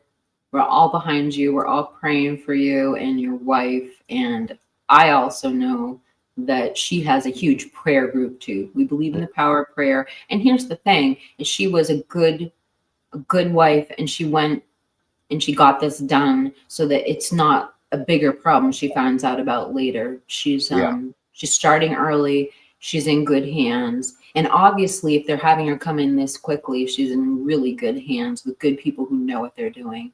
But Robert, I don't know if there's anything we can say to cover you other than you got your support system here, and we're not going anywhere. We're not going anywhere. Yeah, because at first she told me, she goes, "Honey, honey, what does that mean? I have a lump." And so I had to explain it to her. I said, "Well, I said you have a small, I said you have a small lump under your right breast." She says, "What's the lump?" I'm like, "Well, it's kind of like, yeah." I said, "You seen a golf ball, right?" And she goes, "Yeah." I said, "It's like a golf ball, except it's under your boob." And she goes, "Well, am I going to be okay?" I'm like, "That's why they set up this test to see if it's malignant or benign." She said, "What does that mean?" I said, "Well, to see if it's safe, or see if it's." And then I didn't want to finish the last part. And I said to see if it's safe, or see if it's and all I said was, And then she looks at me, she goes, "Don't say cancer." I'm like, "That's why I said." And she said, "No." She said, "Now I'm scared." She goes, "I don't want to get cancer." I'm like, "Honey, nobody wants to get cancer." I said, "That's why they're setting biopsy up to see if you have it or not. And and I told her, I said, I'm praying you don't. And I said, I know you're praying you don't. But I said at the same time, you also got to think that that I'm not saying you do. And I told her, I said, I'm not saying you do, honey. I'm not. I said, but you also got to think, you think the fact that you might. And she said, well, what does that mean? And she said, what does that mean if I have it? I said, well, if they catch it in time, then uh, they'll take it, they'll remove it from underneath your breast. And she said, well, what if it is cancer? I said, that's what I just said. I said, well, they'll remove it from underneath your breast. And she said, well, what if it spreads? I said, then they'll take your breast. And as soon as I said that, she goes, oh God, she goes, I don't want to be a woman with one boob. Well, Robert, the first thing is that she definitely has a support system within the people that are examining her. And I mean, it's probably, the best person to answer these questions would be beautifully broken woman right in there. But there's a lot of, I think, stages before that happens. Yeah.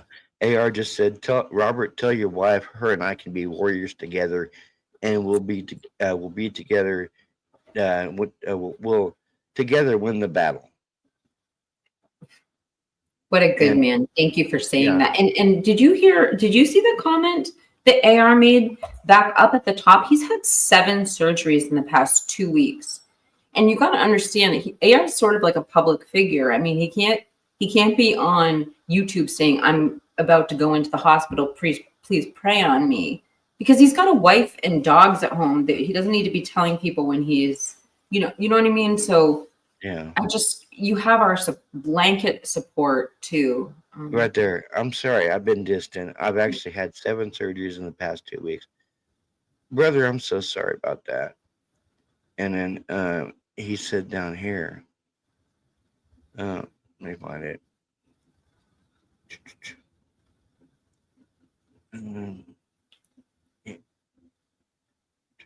I'm looking for an AR comment that he just made. Angel B says, Robert, mine is inflammatory breast cancer. If you need anything, message me.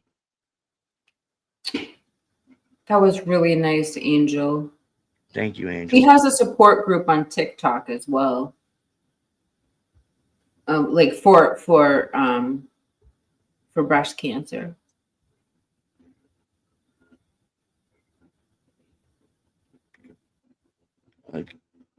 Yeah, I just completely lost it.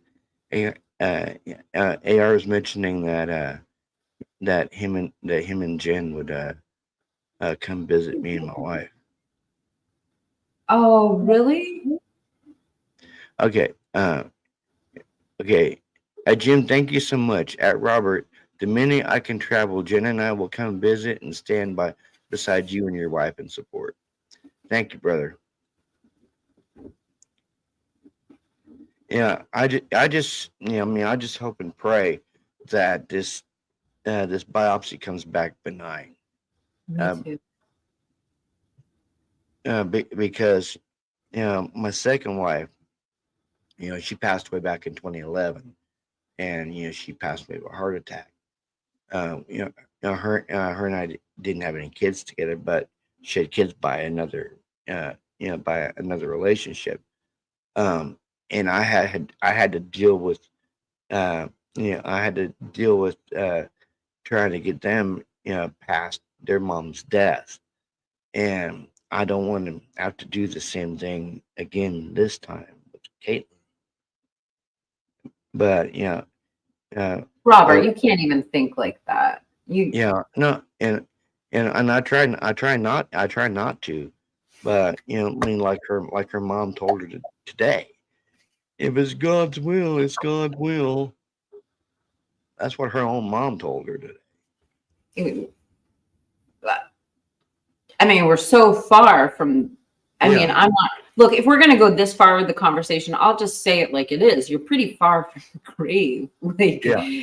Yeah, and be positive. Be, and see, and I think that's what I think that's where a lot of the fear is coming from. Because I had her pretty much well calm down, and I told her I said, let's just get to the biopsy. And I said, if the biopsy says it's benign, everything's gonna be okay. And then she talks to her mom, and she starts freaking out. Well, Mom, if it's God's will, it's God's will. I'm like, honey, stop listening to your mom.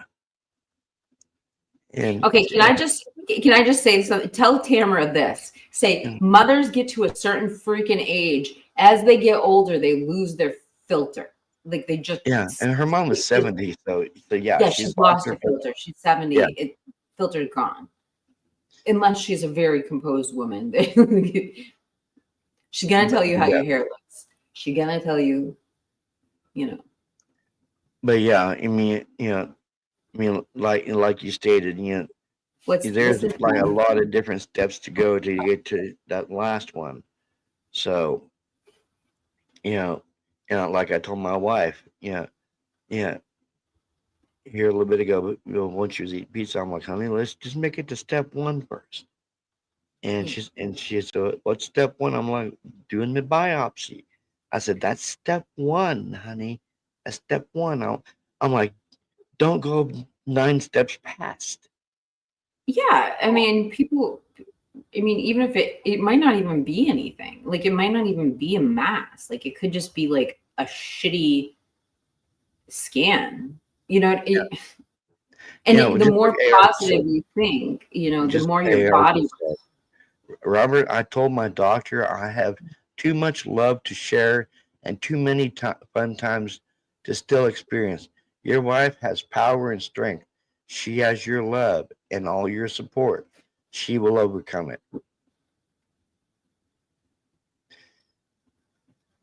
Thank you, AR.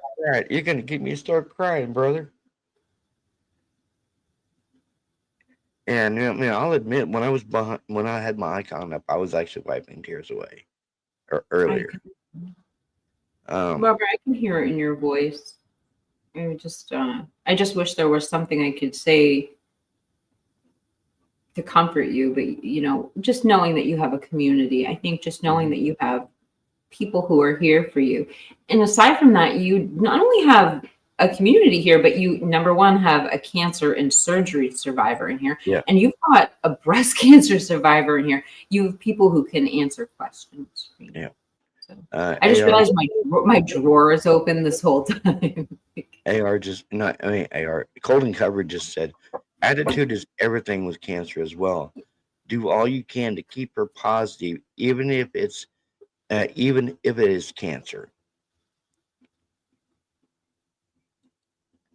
I appreciate that, Cold and Covered. Like that's just exactly what I'm trying to say. Like even going into it positive, and I know you have to.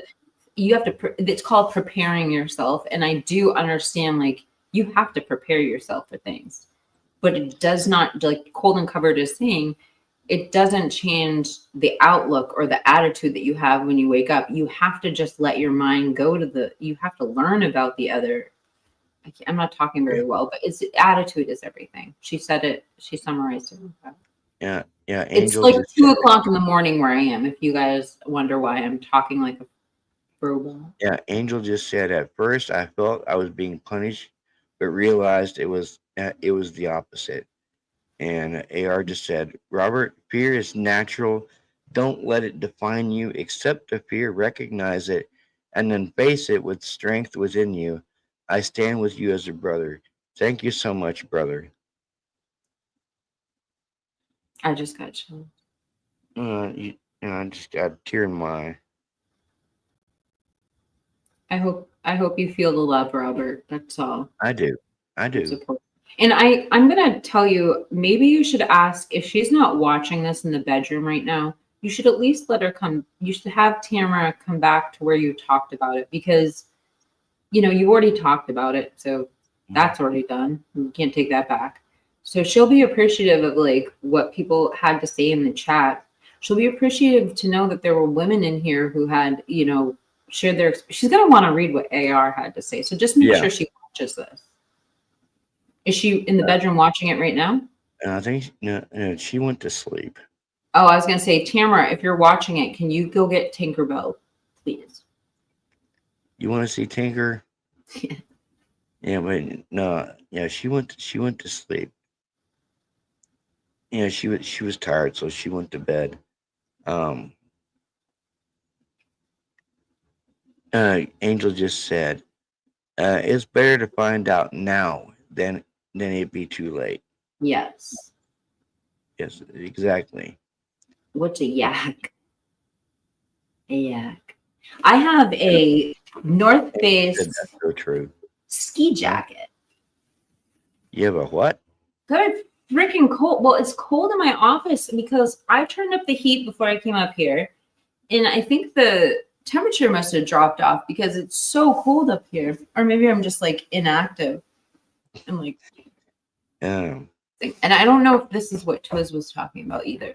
Because this is called a soft box, if you don't know. And I love Twizzle it. stick says I would never YouTube dump you. And then I saw one from Kane B where it says radiate light like True Killer Crime said. Right before she YouTube dumped me.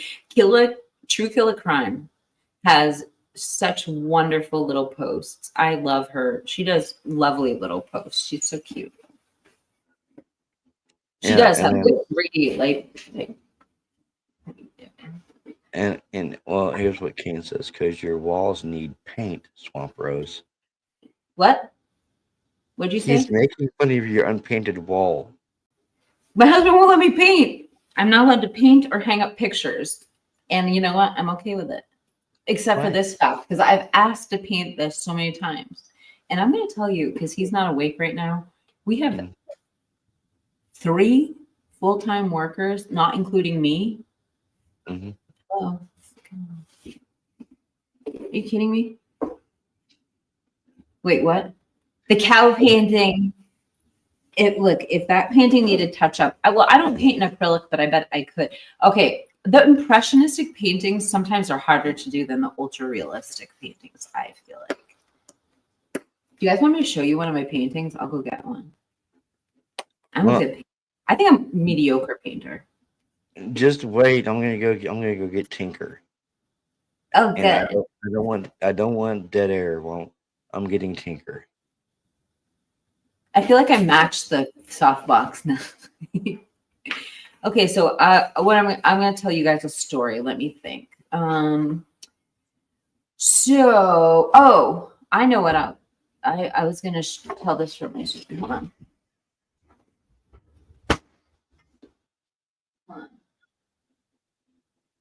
Oh, I don't have it here. Okay, well, I'm going to grab a crystal and tell you. So I just grabbed a random crystal, and this one is a piece of coral. And I got this in St. Thomas, and it's naturally shaped like a heart. And I got this in a place called Cokie Beach. Cookie. And the reason I ended up at Cokie Beach is because I got to St. Thomas and I wanted to go snorkeling. So everyone's like, well, go to Morgan's Bay. Morgan's Bay is the most popular, most famous place in St. Thomas. And I'm like, I don't want to go to the commercial beach where everyone is. So I found a cab and I paid the guy to stay with us all day. And he brought us to this Cokie Beach. And that's where I went to. It's my happy place. That's all I was getting at. Hi, Tinkerbell. She has a bow tie now. Oh, you look so beautiful. I love your outfit. Tinker, I love your puppiness. Yeah, she was in cuddling Mama. Yeah, she hasn't left Mama's side all day. You know, Chihuahuas are healers. They really are. Like, I heard there's like people like with children with asthma buy Chihuahuas to sleep with them. I'm not making that. Yeah, she can sense when Yeah, either myself or my wife's not feeling good because she won't leave her side, and she hasn't left my wife's side all day. She's a good girl with a big heart. Tinker, you've passed every test from east to west. You're the best. Don't forget it. And she's Wait, looked what? me. The dog She's looks like looked a me. rascal. She is. She's cute. Yeah, she's looked me like, okay, you brought me in here to show me off. Now you put me down. Leslie and But Billy says St. Thomas was beautiful. I went there for a friend's wedding. Yeah, Koki Beach is my happy place in my head. When people say go to your happy place, I remember laying down in Koki Beach. I don't know why I loved it so much. I just really did. Koki Beach. Google Angel, it. It's Angel, incredible. oh man, it'll be in sales soon. I be okay, but love you guys.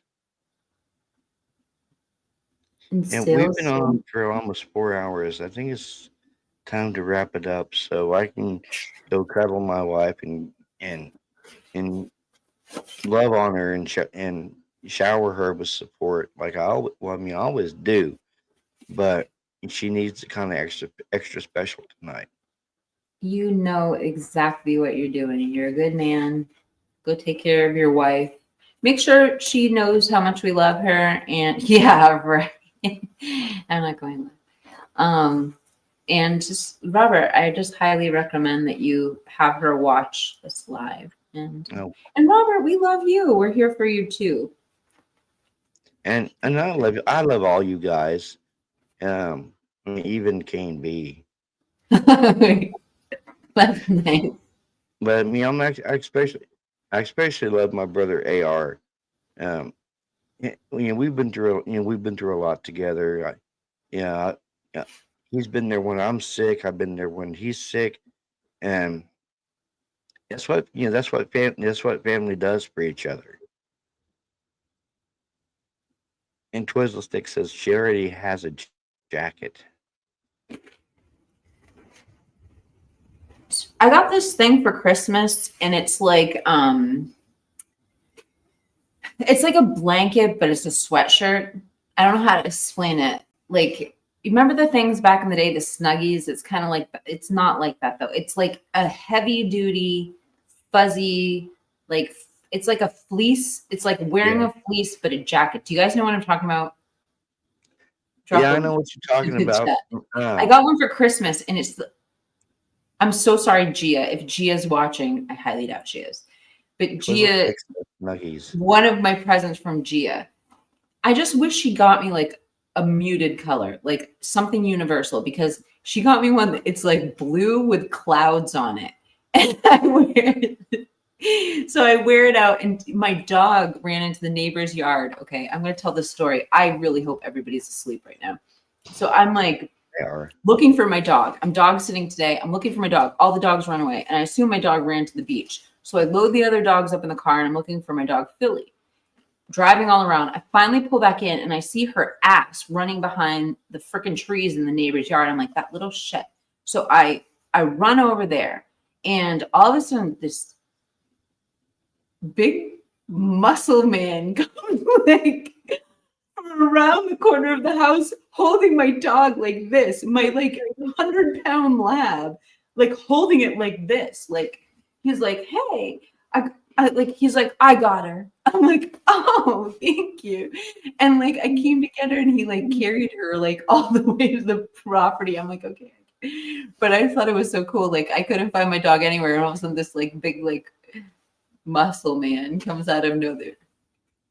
Okay, I'm gonna stop the story right here. I mean, it's like that. It's like that part from Grown Ups when you had all the wives sitting there around the pool at the water park, and you had this big muscly man, walk up, and then he starts talking, and they all start laughing, I think it was Chris Rock's wife says he was on steroids except for his voice.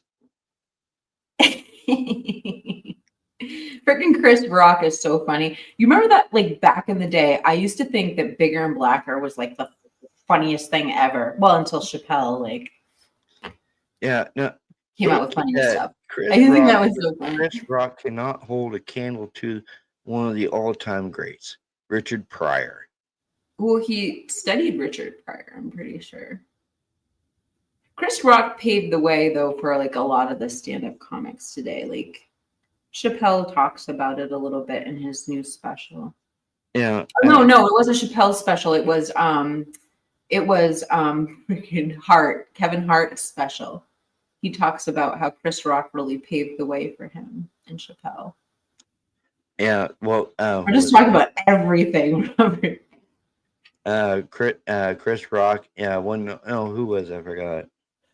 Oh, it was Fluffy when he got to meet Chris Rock, who was his idol, and Chris Rock said, "Look who it is! Look who it is! It's the king of the Mexicans." But I'm gonna get off here. I'm gonna talk to you backstage a little bit, Kiki. Okay. We're gonna go live again Sunday at 9 p.m. my time, which is 10 p.m. your time, Kiki. Okay. Oh, and apparently, the president elect is talking about doing away with daylight savings time. They always talk about that. Yep. What do you think about that? I mean, it would be weird, because we know in the fall time you fall back, and springtime you spring forward. If they do away with daylight savings time, we wouldn't know when to fall back or spring forward or nothing. I mean, it's a good point. This is what I'm concerned about. If they take away the day, okay, these are the concerns that I have. Like, doesn't that take away doesn't that mess up the calendar as well? That's my first thing. Like leap year and everything. And then the second thing, and that's just in my pea brain, like I haven't really processed it, but that's the first thing that comes to me. The second thing that comes to me is the reason isn't it so like we don't have to be in the dark all day long, but I don't know. Just Yeah. Thank you so much, Leslie and Billy. Good night, Robert. Much love. Thank you. Loves to your wife. XOXOXOXO. Thank you so much, Leslie and Billy. All right. We are ending this, so stick around, Kiki. thank you for coming out. Thank you, chat. Thank you, mods. Okay.